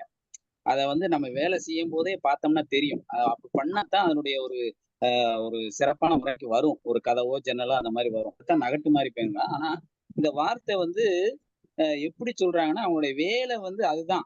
ஆசாரி செய்யக்கூடிய வேலைகள் வந்து அதுதான். தச்சாசி செய்யக்கூடிய வேலை அதான். இருந்தா கூட இவன் வந்து அந்த வேலையை ஓயாம அங்கிட்டு நகட்டிக்கிட்டு இங்கிட்டு நகட்டிட்டு மாறி மாறி பார்த்து செஞ்சுட்டு இருப்பான். அதாவது வேலை வந்து ஸ்லோவா போய்கிட்டு இருக்கும், மெதுவா போயிட்டு இருக்கிறத சொல்ற மாதிரி இந்த வார்த்தையை அமைச்சிருக்காங்க. இன்னொன்னு இந்த கருவண்டும் ஈயும் சொல்லும் போது நம்ம கீரா அவர்கள் என்ன சொல்றாங்கன்னா, அதுக்கு ஒரு உதாரணத்தை பாருங்களேன். அதாவது யாகம் நடக்கிறதுக்கும் தவசு நடந்துக்கிற காலத்துல ராட்சசர்கள் வந்து அந்த அந்த தவசத்தை தவத்தையும் யாகத்தையும் கெடுக்கிற மாதிரி இவன் தூங்குறதுக்கு அதை வந்து கேலியா சொல்லாம பாருங்க எப்படி சொல்றாரு பாருங்க. அந்த பையன் வந்து இளைய பாரதினா, அதாவது இந்த இளைய சமுதாயத்துல வந்து இந்த நாடை கொடுத்து நாடு சிறப்படையணும்னு சொல்ற மாதிரி இருக்கிறத இவனை வந்து இவனுடைய தூக்கத்தை கெடுத்த மாதிரி அதுக்கு வந்து ஒரு உதாரணத்தை போட்டு சொல்றாரு. இன்னொரு வரிய பாத்தீங்கன்னா, ஆசாரி ஆணி இல்லாமல் வேலை ஒரே ஒரு ஆணி தான் தேவை. ஒரே அந்த அந்த ஆணி இருந்துச்சுன்னா அந்த வேலை முடிஞ்சிடும். ஆனா அந்த ஒரு ஆணி இல்லாதனால அந்த வேலையே நின்னு போச்சு. அந்த வேலை நின்னதுனால அவருக்கு வந்து வெத்தலை போடுறதுக்கு டைம் கிடைச்சிக்கிடுச்சு. அவர் வாட்டுக்கு இருக்கிறார் ஆசாரி. இத அந்த ஒரு வரியில சொல்றா பாருங்க. தாயமாட்டு. தாயமாட்டுனா என்ன அப்படின்னு சொன்னா, நம்ம தாயம் விளையாண்டுக்கிட்டு இருக்கோம். தாயம் விளையாடும் போது என்ன ஆச்சுன்னா, காய் இவருக்கு ஒரு 6 காய் இருக்கும், அவருக்கு ஒரு 6 காய் இருக்கும். அப்போ தாயம் போட்டாதான் அந்த காய் உள்ள வைக்க முடியும். அதே மாதிரி அடுத்தவர்கள் வெட்டினாதான் அந்த நகட்ட முடியும். இந்த மாதிரி ஒரு இருக்கும். இப்படியே போய்கிட்டே இருக்கும்போது என்ன ஆகும் அப்படின்னா, அந்த 5 காய் உள்ள பணம் பண்ணிடுவாங்க. ஒரு காய் மட்டும் நின்றுக்கூடும். அந்த ஒரு காய் எப்படி நிக்கும்னா, ஒண்ணு போட்டாதான் காய் பழமாகும் அப்படிங்கிற நிலையில போய் பிட்டியில போய் நின்றுடும். அப்ப இவருக்கு தாயமே விழுகாது. அதான். ஆனா விழ வேண்டியது நமக்கு ஒரு தாயம் தான். அந்த ஒரு தாயம் விழுகாம தாயமே விழுகாது. இதுக்குள்ளாக அவர் 2, 3 காய வச்சிருந்தா கூட அவர் டக்கு டக்கு டக்குன்னு போட்டு வந்துட்டு அதை கரெக்டா அவர் வந்து வெட்டுற மாதிரி சூழ்நிலை உருவாயிரும். இதைத்தான் வந்து இந்த தாயமாட்டு தாயம் தாயம் இருக்கிற மாதிரி அந்த ஒண்ணு போடணும்ல, தாயம் போடணும் அப்படின்னு சொல்லுவாங்க. அந்த ஒண்ணு போட்டாதான் அந்த பணமே ஆகும். பணம் ஆகும். அந்த ஒரு ஆணி இல்லாத இந்த வேலையே நின்னு போச்சு அப்படின்னு சொல்ற மாதிரிதான் இந்த இது இருக்குது. இன்னொன்னு கீரா பாருங்க, கேலி கிண்டல்மா அந்த காலத்துல வந்து வேலைகள்லாம் இருக்கும்போது அரசு உத்தியோகம் வந்து எப்படி இருக்குது. ஒருத்தன் ஓய்வு எடுக்கணும்னா மதியானம் ஓய்வு எடுக்கணும்னா அது அரசு வேலையா இருக்கணும்னு சொல்லும்போது நம்ம உண்மையிலேயே அது இருக்கலாம். அது இப்ப கொஞ்சம் கொஞ்சம் மாறி இருக்கலாம் வைங்க. இருந்தா கூட அவர் அந்த நேரத்துல வந்து இப்படித்தான் நடந்துகிட்டுங்கிறத வந்து மதியத்துல வந்து ஓய்வு எடுக்கணும்னா அரசு வேலையா இருக்கணும்.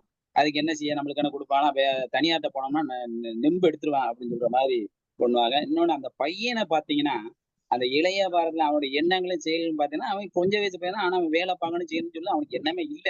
அவன் வந்து கண்ணாடியை பார்த்து அவன் அழகை பார்த்து இதை பார்த்து அந்த ஒரு ஆணி வாங்குறதுக்காக அவன் படுற பாடு, பேண்ட்டை போடுவோமா சட்டையை போடுவோமா மாத்துவோமா அப்படின்னு நினைச்சிட்டு இருக்கான். அவனுடைய திங்கிங் எல்லாம் அது ஒரு மாதிரி போயிட்டு இருக்கு. அதுலயும் வந்து விளையாட்டா ஒண்ணு சொல்றாரு பாருங்க. யாராச்சும் இப்ப எல்லாம் யார் பொண்ணு கொடுக்க போறா, யாராச்சும் ஒரு அரசியல்வாதி 1+1 அப்படின்னு சொன்ன மாதிரி பொண்ணையும் கொடுத்து வேலையும் வாங்கி கொடுத்தாருன்னா ரொம்ப சௌரியமா இருக்கும் அப்படின்னு சொல்லி எவ்வளவு ஒரு சிரிப்பான விஷயமா இருக்கு பார்த்தீங்களா. இன்னொன்னு இந்த இந்த வரியிலேயே ஐயா சொன்னாங்க, நகை வெட்டுறதுக்கு வந்து நேரம் இருக்கு. அது உண்மைதான். அதாவது அவனுக்கு வந்து வேலை இல்லாதவனுக்கு நேரம் நிறைய தான் இருக்கும். ஆனால் நேரம் இருந்தாலும் அவனுக்கு இந்த வெட்ட தோணல. இதை வந்து நம்ம ஒரு உதாரணமா எடுத்துக்கலாம். எப்படின்னா, இப்ப வந்து தேர்வு நடக்கு. அந்த தேர்வு நடக்கும்போது இத்தனை கேள்விகளுக்கும் வந்து 1.5 மணி நேரத்தில் பதிலளிக்க வேண்டும் சொல்லி கேள்வித்தாள பினிஷ் பண்ணிடுவாங்க. ஆனால் அந்த 1.5 மணி வேற இல்லாம ஒரு 4 மணி நேரம்னு கொடுக்குறாங்கன்னு வச்சுக்கோங்க. எந்த தேர்வாச்சும் ஒழுங்கா இருக்குமா? நிச்சயமா இருக்க போறது இல்ல. அதனாலதான் அந்த நகை வெட்டுறதுக்கு நேரம் அதிகமா இருந்தா கூட அவனால ஒழுங்குபடுத்த முடியல அப்படின்னு சொல்லி ரொம்ப சிறப்பா சொல்லுவேன். இன்னொன்னு கவிதைகள் அவனுக்கு வந்து அந்த சேனலை பார்த்த உடனே அந்த புது கவிதையை வந்து அதை ஒரு 3 லைன் போட்டாலும் அதாவது ஜன்னல் எனும் சதுரவானம் தன்னனும் வட்டமதி நெஞ்சில் மூட்டு கணல். அது ஒரு அருமையான ஒரு வாசகம் சொன்னாங்க. அதே மாதிரி பாட்டியம்மா வந்து இலக்காரமா சிரிச்ச உடனே அதையும் ஐயா குறிப்பிட்டாங்க. ரொம்ப நல்லா இருந்துச்சு. இலக்காரமா சிரிச்சு அடுத்து கோபத்துக்கான ஒரு அறிகுறி தான் அது அப்படிங்கிறத வந்து அவன் சிந்திக்கிறான். அது உண்மைதான். நிறைய பேர்கிட்ட வந்து ஒரு லைட்டா சிரிப்பாங்க. அதுலயும் நம்ம புரிஞ்சுக்கணும், அடுத்து கோவம் வரப்போகுது, நம்மளை மிதிக்க போறாங்க, அடிக்க போறாங்கன்னு தெரிஞ்சுக்கணும். அந்த மாதிரில இருக்கு.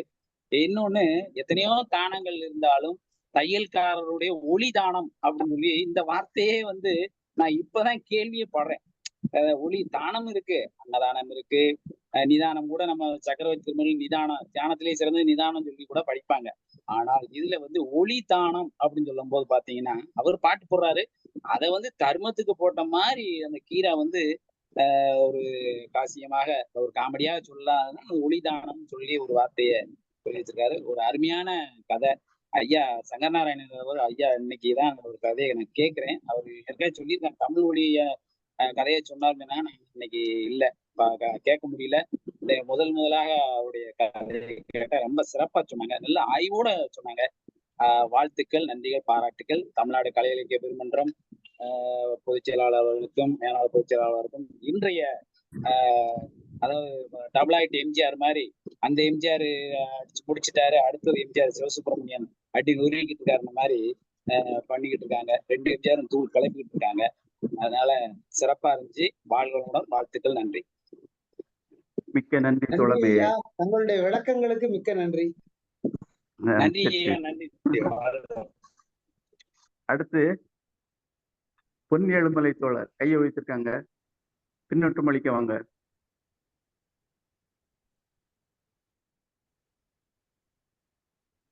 அவர் இல்லையா? அடுத்து தோழர் கணபதி இளங்கோ கையை வைத்துனீங்க. கணபதி இளங்கோ,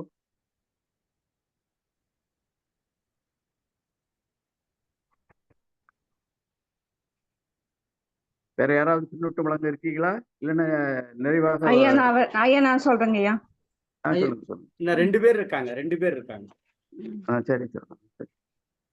ஐயா, கதை சொன்ன சங்கரநாராயணன் தோழர்களுக்கு வாழ்த்துக்கள். இது வந்து கதை சொல்றேன்னு சொல்ல முடியாது.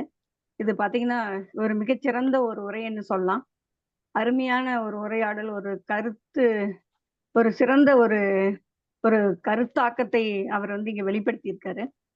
இந்த கதையில வந்து வட்டார வழக்கு சொற்களினுடைய அர்த்தங்களை எல்லாம் மிக தெளிவா எல்லாத்தையுமே சொல்லிட்டாரு. எதையுமே வந்து நம்ம பார்க்க வேண்டியதில்லை. அதே போல நிமிட் அப்படிங்கிற வார்த்தை வந்து ஜீவன் கதையிலும் கி ராஜநாராயணன் அவர்கள் வந்து பயன்படுத்தியிருக்காரு. அதுலயும் அந்த நிமிட்டுங்கிற வார்த்தையை ஒரு நிமிட்டில் அப்படிங்கிற வார்த்தையை பயன்படுத்துறாரு. அருமையான ஒரு கதை போக்கு. அவருடைய அனுபவம், இளைய பாரதியை பத்தி அவர் சொன்ன விதம் மிக சிறப்பு. பாரதியார் கூட வந்து நிலச்சுமைன்னு சொல்வாரு.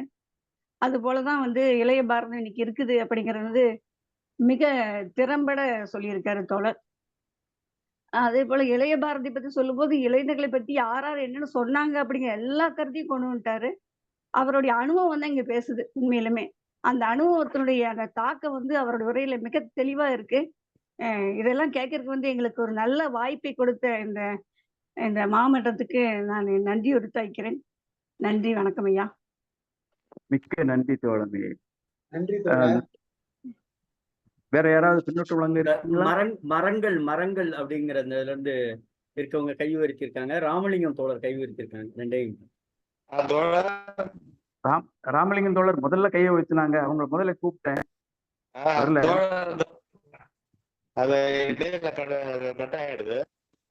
சொல்லுங்க சொல்லுங்க. கேக்குது சொல்லுங்க. எங்க தோழர் சங்கரநாராயணன் நல்ல சிறப்பா கதை சொன்னாரு. அவரு சொன்ன ஒரு 2 விஷயங்கள் வந்து, நிறைய நேரம் இருந்தாலும் பதட்டமா இருந்தாக்கா அது வந்து உருப்படியா அந்த காரியமும் செய்ய முடியாது. நிறைய நேரம் இருக்கும்பொழுது திட்டமிட்டு யாரும் காரியங்கள் செய்ய மாட்டாங்க அப்படின்னு சொல்லுவாங்க. அது கிராமத்துல சொல்லவட உண்டு. அவசரத்துல அண்டாக்குள்ள கூட கைவிட முடியாதுன்னு சொல்லுவாங்க. அது மாதிரி வந்து தோழர் சொல்லி இருக்காரு.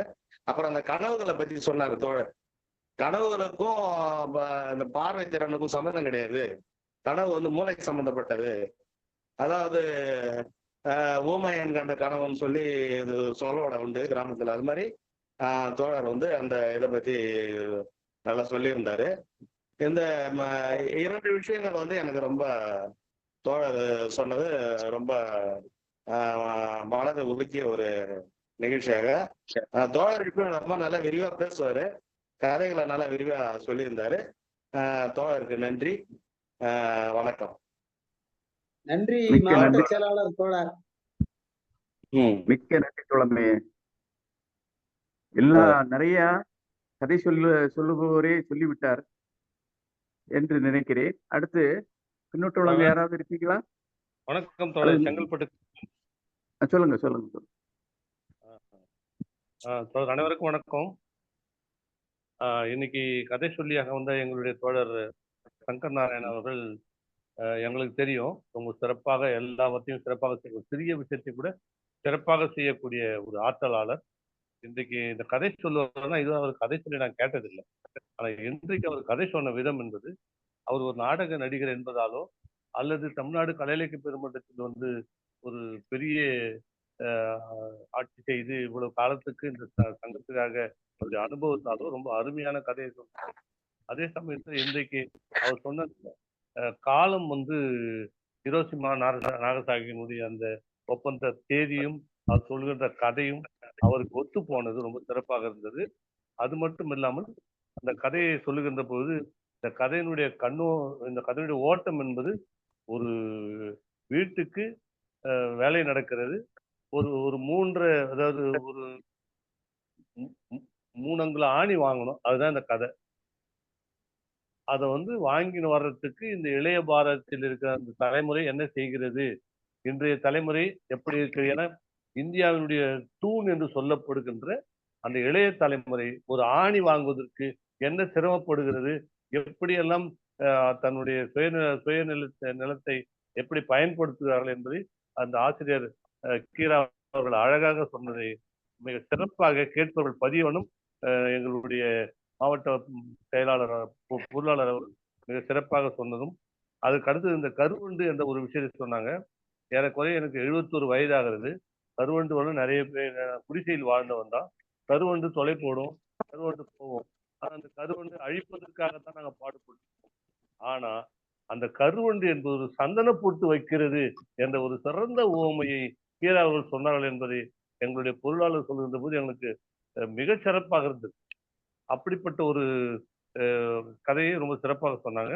அதே மாதிரி இந்த பேட்மிண்டன் பந்து வாங்கணும், இதேதான் கருவண்டு அடிக்கும் போது நாங்கள் பயன்படுத்துவது துணி, அட்டை, கொம்பு, மற்றது பயன்படுத்துவோம். ஆனா இந்த இளைய தலைமுறை வந்து இதை அடிக்கும் போது ஆகா நம்ம ஒரு பந்து வாங்க வேண்டியிருக்கும் பொழுது அப்படின்ற ஒரு எண்ணத்தை உற்பத்தி செய்த இந்த கதை. அதே மாதிரி இந்த கொட்டாப்புளி, இந்த நிமிட்டு, இப்படிப்பட்ட அந்த வார்த்தைகளை எல்லாம் ரொம்ப அழகாக கதை சொல்லி அவர்கள் தோழர் சங்கரலிங்கம் சிறப்பாக பயன்படுத்தினார்கள். அது மட்டும் இல்லாமல் இந்த நாட்டு மாறி பயல் இந்த வார்த்தையெல்லாம் இருந்தாலும் இன்னைக்கு வந்து நமக்கு தெளிவாக பயன்படுத்தி இந்த கதையை வந்து சரியா சொன்னாங்க. அதுக்கு வந்து தையல் கடை பாட்டு ரொம்ப அற்புதமா இருந்துச்சு அது. ஏன்னா இன்னைக்கு இந்த தையல் கடை பாட்டு என்பது சினிமாவை உருவாக்கி இருக்கிறது. புதிய வார்ப்புகள் என்ற படத்துல தையல் கடையில தான் வேலை அந்த படமே ஓடும். அப்படி ஒரு தையல் கடையில ஒரு பாட்டு போட்டுட்டு ஏறக்குறைய இளைஞர்களே ஆணி அடித்த மாதிரி ஆணி வாங்க போறவனை அந்த பாட்டு ரொம்ப அழகா கதாசிரியர் சொன்னாரு. ரொம்ப அழகா சொன்னாங்க. அதனால அதுக்கு அஞ்சல் தூரம், குருட்டு கனவு, நாட்டு மாறி பயல் இப்படிப்பட்ட வார்த்தைகளை தெளிவாக விளக்கிய நம்முடைய கதை சொல்லி தோழர் சங்கர் நாராயணன் அவர்கள் இயற்கையாக அவருடைய செயல் என்பது தமிழ்நாடு கலை இலக்கிய மன்றத்தில் நான் அறிந்திராத ஒன்று. அவ்வளவு ஆர்வமாக தொடர்ந்து பயணித்து எல்லாரையும் பயணிக்க வைக்கின்ற ஒரு பெரிய ஆற்றல் உள்ள தோழர். அவருடைய கதை மிக சிறப்பாக இருந்தது. கருத்துட்டத்துக்கு வாய்ப்பு கொடுத்த அத்தனை பேருக்கும் நன்றி, வணக்கம். மிக்க நன்றி தோழமே. அடுத்து நன்றி தோழர். டிஎஸ் நடராஜன், டிஎஸ்என் தோழர் கையை வைத்திருக்கீங்க. வணக்கம் தோழர். நான் வந்து பயணத்துல இருக்கேன், அதனாலதான் அதிகமா பேச முடியல, எதுவும் கேட்கவும் கூட முடியல. இப்ப எதாவது நிப்பாட்டு பேசுறேன். நம்ம தோழர் வந்து அவருடைய பாரம்பரியத்தை வந்து ஏற்கனவே எல்லாரும் சொல்லிட்டாங்க. அவருக்கு வந்து அந்த 40-45 ஆண்டுகளாக நம்ம கலை இலக்கிய பெருமன்றத்தில் தொடர்ந்து இயங்கி கொண்டிருக்கிறார். அவர் வந்து மாநில பொருளாளராக இருந்தார். அது மாதிரி எனக்கு அந்த பழைய நினைவுகள்லாம் வந்துட்டு குமரி முகாம்ல வந்து அதுவும் கீராவும் அவருடைய துணைவியார் முன்னாடி அந்த நாடகத்தை நடிச்சு காட்டினது, அதெல்லாம் நம்ம ரவீந்திர பாரதி எல்லாருக்கும் தெரியும். அதனாலதான் அவரு வள்ளியூர் சங்கரநாராயணன் ரவீந்திர பாரதி சொன்னார். ஆனா நம்ம வந்து இப்ப இடையில பேசும்போது வள்ளியூர்காரங்க என்னோட கோச்சுக்கிட்டே செஞ்சுட்டாங்க இன்னைக்கு போட்டு. அவர் எப்போ அவர் வள்ளியூர்காரர் காஞ்சியா மாறினாரு கேட்டாங்க. ஆனா அவர் இப்ப காஞ்சிபுரத்துல நம்ம கலையரசு மன்ற படியில இருக்கிறதுனால காஞ்சி நம்ம ஒருங்கிணைப்பாளர் போட்டிருக்காரு. அது வள்ளியூர் தோழர்களுக்கு கோபம் வந்துட்டு, என்ன இது வரைக்கும் 40 வருஷமா அவரை வள்ளியூர் சங்கரநாராயணன் சொல்றது, எப்படி எப்படி காஞ்சி சங்கரநாராயணன் ஆனாரு அப்படின்னு வந்தாங்க. அப்ப பாருங்க, அவர் வந்து இப்போ நாங்க அவரை சுவீகாரம் எடுத்திருக்கோம். காஞ்சிபுரம் மாவட்டத்துல பழைய மாநில பொருளாதார அவருடைய சொந்த பணி காரணமாக அவரே திருவண்ணாமலை மாநாடு அவர் விட்டுட்டு போனார். என்னுடைய பதவி உயர்வு காரணமாக, பயண நிமித்தம் காரணமாக எனக்கு மாநில பொருளாதார பதவி வேண்டான்னு போனவர். காஞ்சிபுரத்துல நம்ம எடுத்துக்கணும். அதனால வள்ளியூர் தோழர்களுக்கு சொல்லிட்டு எப்போதும் அவர் உங்கள் வள்ளியூர் தோழர் தான். என்ன வந்து தாமரை குளம் நடராஜன், தாமரை நடராஜன் சொல்ற மாதிரி அவர் இப்போது வள்ளியூர் தோழர் தான். அதுல எந்த விதமான இதுவும் கிடையாது. எல்லாரும் குறிப்பிட்டு சொன்ன மாதிரி பாருங்க, அவர் வந்து அந்த ஆய்வு கண்ணோட்டம், அந்த எதை எடுத்தாலும் கூட அதனுடைய அவருடைய முத்தாய்ப்பாக அவருடைய அந்த ஆய்வு நோக்கத்துல அதை பார்ப்பார். அது வந்து அனைவருடைய மனங்களையும் இன்னைக்கு தச்சுக்குது. அந்த பின்னூட்டங்கள் மற்றதுல இருந்து பார்க்கலாம். அவர் வந்து இன்றைய நாள் அதனுடைய முக்கியத்துவம், இந்த தலைப்பு அதனுடைய முக்கியத்துவம், அது மாதிரி இன்னைக்கு பாருங்க, அந்த யுத்த இந்த அரக்கன், அவர் வந்து யுத்த பெயின் ஒரு நாடகத்தையே ரொம்ப சிறப்பாக நடத்தினவர். அந்த யுத்த அரக்கன் பாருங்க, இப்ப ஈரானுக்கும் இஸ்ரேலுக்கும் கிட்டத்தட்ட போர் மூலக்கூடிய ஒரு சூழ்நிலை இருக்கு. இன்னைக்கு பங்களாதேஷ்ல வந்து புரட்சி, ஸ்ரீலங்கால நடந்த மாதிரி ஒரு மாபெரும் புரட்சி, மாணவர்கள் புரட்சியால அந்த அம்மா ஹசீனா அங்க விட்டு கிளம்பி அவங்க வந்து ஃபேர்வெல் ஸ்பீச் பண்ண முடியாது, அது கூட கெஞ்சிட்டாங்க, விடல. ஒரு ஒதுக்குப்புறத்துல ஏர்போர்ட்ல ஏறி உத்தரப்பிரதேசம் வந்து லேண்டிங் ஆகிறாங்க. நம்ம மோடி அடைக்கலம் கொடுத்திருக்காரு. என்ன அது பார்ப்போம். அது இந்த டயத்துல அது இந்த நாள்ல இந்த கதையை, அதுவும் நம்ம யுத்த அரக்கன் அவனுடைய அந்த கொடூர முகத்தை காட்டக்கூடிய அதைய சொல்லி இன்னைக்கு அந்த நாள் முக்கியத்துவம் பெறுகிறது என்று சொன்னாரு. எல்லாரும் சொன்ன மாதிரிதான் அந்த வட்டார வழக்கு சொல்லாடர்களா ரொம்ப அருமையாக இப்பவும் அந்த வழக்கு இருக்கு. ஒரு நிமிஷத்துல வந்து சொல்லக்கூடிய அந்த இதெல்லாம் இருக்கு. அதெல்லாம் ரொம்ப அருமையா சொன்னாரு. இன்னொன்னு எங்களுக்கு பெரும் மகிழ்ச்சி அடைவது என்னன்னா, காஞ்சிபுரம் மாவட்டத்தினுடைய தோழர்கள் மிக அருமையாக கலந்துட்டு இருக்காங்கன்னு பின்னூடுதல் யாரும் போட்டிருக்காங்க. அது வந்து உண்மைதான். நானும் அப்புறம் தான் பார்த்தேன், காரை ஒதுக்கி விட்டு பார்த்தேன். காஞ்சிபுரம் மாவட்டம் அப்போ இது வந்து ஒரு சிறந்த மாவட்ட செயலாளர் ராமலிங்கம் இருக்காரு, செங்கல்பட்டு கிளை செயலாளர் இருக்காரு, அப்புறம் தாம்பரம் கிளையில இருக்காங்க. அப்போ காஞ்சிபுரம் மாவட்டத்தினுடைய படி அது இது காட்டுது. இதே மாதிரி ஒரு ஆசை தான் எனக்கு வந்து உச்சி மாதிரி தான் எங்களுடைய பிள்ளை, அவர் மாநிலம் தழுவிய மாநில பொருளாதாரம் இப்ப நாங்க உள்ளுக்கு அடக்கி வச்சிருக்கோம், மாவட்ட பொருளாதாரம் வச்சிருக்கோம். அதே மாதிரி எங்களுடைய தோழர்கள் இப்படி அருமையாக இந்த மாவட்டத்தை சேர்ந்தவங்க சொல்றாங்கிறது எனக்கு, அதுவும் நான் காஞ்சிபுரம் மாவட்டத்தினுடைய பொறுப்பு இருக்கிறதுனால எனக்கு மிக மிக பெருமிதமாக இருக்கிறது. அதை சொன்ன எனது அருமை நண்பரும் தோழருமான சங்கரநாராயணன் அவர்களுக்கு மிக்க வாழ்த்துக்களும் பாராட்டுகளும். நன்றி. மிக்க நன்றி தோழமையே. நேர மேலாண்மை கருதி நிறைவா பொதுச் செயலாளர்கிட்ட போயிடலாம்னு நினைக்கிறேன். பொதுச் செயலாளரே. துறைத் தலைவர் தோழருக்கு நன்றி. பொதுச் செயலாளரே கேக்குது பொதுச் செயலாளர் கேக்குது. வணக்கம். ஒரு ஆர்ப்பாட்டத்துக்கு போயிட்டு சென்னையில வந்துட்டு இருக்கேன். ஒரு போர்னு சொல்ல முடியாது, ஒரு இன அழிப்பை இஸ்ரேல் வந்து பாலஸ்தீனத்துக்கு எதிராக கிட்டத்தட்ட 40,000 பேரை கொன்று இருக்கிறது. அதில் குழந்தைகளும் பெண்களும் தான் 26,000க்கும் மேற்பட்டோர். கிட்டத்தட்ட 200 பள்ளி கல்லூரிகளை யூனிவர்சிட்டியை அடிச்சிருக்கு, 400க்கும் மேற்பட்ட ஆஸ்பத்திரிகளை அழிச்சிருக்கு, நூற்றுக்கணக்கான செய்தியாளர்களை கொன்று இருக்கிறது, மனிதாபிமான உதவி செய்ய போன 300 பேரை அழிச்சிருக்கிறது. யுஎன்னுடைய இதுல வந்து 100க்கும் மேற்பட்ட யுஎன் ஊழியர்கள் செத்துருக்காங்க. அந்த இதெல்லாம் இன்று ஆர்ப்பாட்டத்தில் இந்த ஹிரோஷிமா டேயில் இங்கே இந்த கதை மிக அருமையா சொன்னார். நம்ம சங்கரநாராயணன் வந்து எப்பயுமே ஒரு இது சொன்னா மிக அருமையா சொல்லுவாரு. ஏறக்குறைய ஒரு நாடகத்தை போல நடித்து காட்டினார். இது வந்து ஒரு இளைய பாரதம் எப்படி இருக்கு, பாரதி எப்படி விரும்பினாரு, ஆனா இன்னைக்கு புதிய அந்த அம்மா எவ்வளவு துடிப்பா வேலை செய்யுது, இந்த இளைய பாரதம் வந்து ஏன் வேலை செய்ய முடியல அப்படின்றத ரொம்ப நேர் என்ன எதை ஈர்ப்பா இருக்கு, ஒரு காதல் ஈர்ப்பா இருக்கு, ஒரு இசை ஈர்ப்பா இருக்கு, ஒரு ஈர்ப்பா இருக்கு. ஆனா ஒரு வேலை கிடைக்கல. அதோட சேர்ந்த சமகால அரசியல் அரசு பணிகளோட கிண்டல் அடிக்கிறது, இது எல்லாமே மிக அருமையாக சொல்லிட்டு அந்த இளைய பாரதம் எப்படி இருக்கணும்னு பாரதி வரும்னா அதுல உதயநாயரை ஒப்பவேன்னு சொல்லுவான். கலை இழந்த நாட்டிலே கலை சிறக்க வந்தன்பான், பார்த்தன் போல் விழியினால்பா. அப்படியெல்லாம் ஒரு இளைய பாரதத்தை பாரதி கனவு கண்டான். ஆனால் இந்த பாரதம் இளைய பாரதம் இப்படித்தான் இருக்கிறது என்று மிக அருமையாக கதை, மிக சின்ன கதை ஆனாலும் கூட விடாமல் அந்த மர சுத்தியல் போல் ஏதாவது ஒன்றை வைத்துதான் இந்த இளைய பாரதத்தினை தட்டி அந்த சொன்னாரு எவர் சில்வர் பாத்திரத்துல வந்து இரும்பு சுத்தியல் அது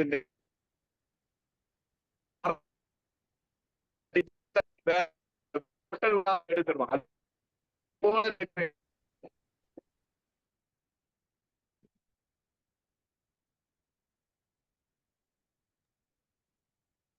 பொதுச் செயலாளருக்கு இணைப்பு கிடைக்கலன்னு நினைக்கிறேன். இணைப்பு கிடைக்கலையா? நீங்க தொடருங்க. அவர் வந்து பயணம் இருக்காரு.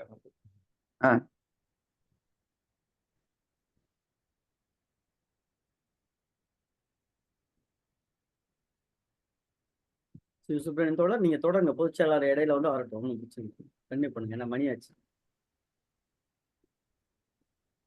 அடுத்து பதிவு பின்னூட்டத்தை கொஞ்சம் பார்த்துடலாம்.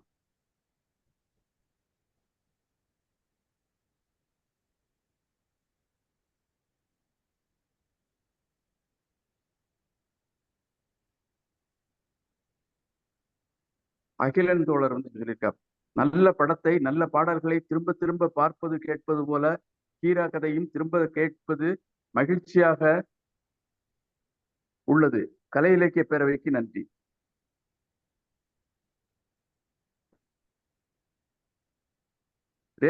ரேவதி நவநீத கிருஷ்ணன் தோழர் வந்து சொல்லியிருக்காங்க, நேரம் அதிகம் உள்ள போது வேலை செய்யாமல் அவசரமாக செய்வது என்பது நாங்கள் சிறு பிள்ளைகளாக இருந்தபோது சனி ஞாயிறு நன்கு விளையாடிவிட்டு திங்கள் காலை எழுதும் போது எங்கள் அம்மா அவர்கள் சாகும்போது சங்கரா சங்கரா என்று கூறுகிறீர்கள் என்று வைவார்கள்.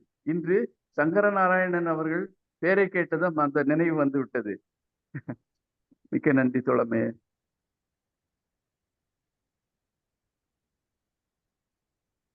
அடுத்து ஆயிஷியா சித்திகா, தோழரின் நடை மிக யதார்த்தம், பேருரை வடிவில் அருமை. இளைய பாரதத்தினர் வந்து பதில் கூற வேண்டும் என்பதாய் அமைந்தது. சிறப்பு, நன்றிகள்.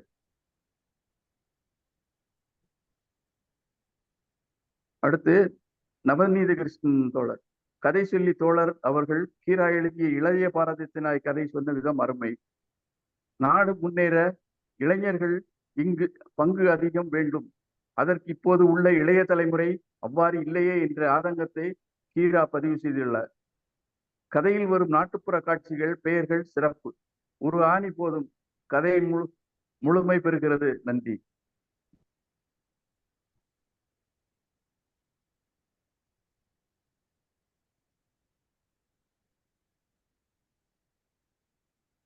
ரவி அக்லூர் தோழர் சங்கரன் கதையை நல்லா சொன்னீங்க. அவர்கள் நண்பர்கள்லாம் போட்டிருக்காங்கன்னு நினைக்கிறேன். நண்பா, கரிசல் மண் எங்கள் மண், வார்த்தைகள் மிக அருமை அப்படின்னு போட்டிருக்காப்ல.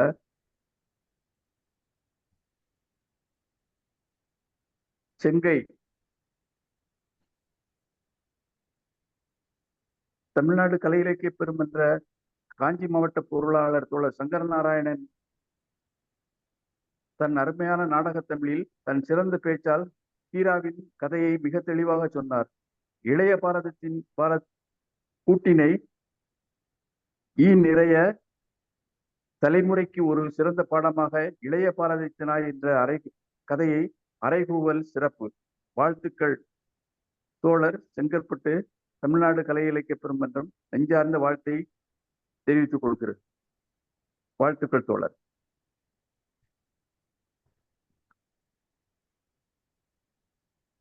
பின்னூட்டம் வழங்கிய தோழர்கள் அனைவருக்கும் தமிழ்நாடு கலை இலக்கிய பெருமன்றம் நெஞ்சார்ந்த நன்றிகளை தெரிவித்துக் கொள்கிறது. பேராசிரியர் பொதுச் செயலாளரை நாளைய நிகழ்ச்சிக்கு போயிடலாமா? நாளைய நிகழ்ச்சி சொல்லியிருக்கீங்களா? பொதுச் செயலாளருக்கு இணைப்பு கிடைக்கலன்னு நினைக்கிறேன். நாளை மிருக மனிதம், நாளை கதை சொல்லி வந்து முனைவர் ராமச்சந்திரன், கிருஷ்ணகிரி. ரொம்ப நன்றி தோழர். பேராசிரியர், இன்று சங்கரநாராயணன் தோழருக்கு பின்னூட்டம் நிறைய வந்திருக்கு. அவர் ரொம்ப மகிழ்ச்சி அடையலாம். அதாவது பின்னூட்டம்ங்கிறது என்ன? கதை சொல்லி களைப்பா இருக்கிறவங்களுக்கு, கதை சொன்ன பிறகு களைப்பா இருப்பாங்க, அவங்களுக்கு ஒரு ஊட்டச்சத்து மாதிரி கதை பின்னூட்டம். கதை சொல்லி களைப்பாக இருந்த தோழருக்கு பின்னை ஊட்டச்சத்து வழங்குறது மாதிரி என்று பொருள் கொள்கிறேன். இந்த கதை வேற ஒண்ணும் இல்லை, சுருக்கமா சொல்லிடலாம். அதாவது காற்றாடி கீழ் சொகுசான தூக்கம், பிறகு முகங்கழுவி பவுடர் போட்டு மேக்கப் போடுதான், பாடல் சிறந்த பாடலை கேட்டு ரசிக்கிறான், ஜன்னலுக்கு உள்ளே உள்ள கண்களை ரசிக்கிறான். இவைகளிலெல்லாம் ஹீரோவாக இருந்தவன் ஆயா முகமோ ஆணியோ ஞாபகத்தில் இல்லை, வேலையில் அவன் ஹீரோ. இப்படிப்பட்ட இந்த பச்சையப்பன் மாதிரி உள்ள இளைஞர்கள், அதாவது பச்சையப்பன் வேலை இல்லாமலே இந்த மாதிரி இருக்கான், வேலை கிடைச்சா அவன் எப்படி இருப்பான்? அந்த பச்சையப்பன் நிறைய கிடைச்சுன்னா பச்சையப்பன் நிலைமையே மாறிடும். ஆக இந்த பச்சையப்பன் மாதிரி இருக்க வேண்டாம், இருக்கக்கூடாது என்பதை ஹீரா அவர்கள் அழுத்தம் திருத்தமாக சொல்லியிருக்கிறார். இந்த இந்தியா வளர வேண்டும் அப்படின்னா இந்த மாதிரி நபர்கள் இருக்கக்கூடாது என்று ஆணித்தரமாக சொல்லி இருக்கிறார். அடுத்து இன்றைய கதை சொன்ன சங்கரநாராயணன் அவர்களை தமிழ்நாடு கலை இலக்கிய பெருமன்றம் நெஞ்சார பாராட்டி வாழ்த்தி மகிழ்கிறது. அடுத்து நாளை இதே நேரம், அதாவது 8 மணிக்கு நாளும் ஒரு கதை சொல்லல் என்ற இணையவழி நிகழ்ச்சியில் எல்லோரும் இணைந்து செயல்படுவோம். நாளை இதே நேரம் 8 மணிக்கு எல்லோரும் சந்திப்போம். நன்றி, வணக்கம்.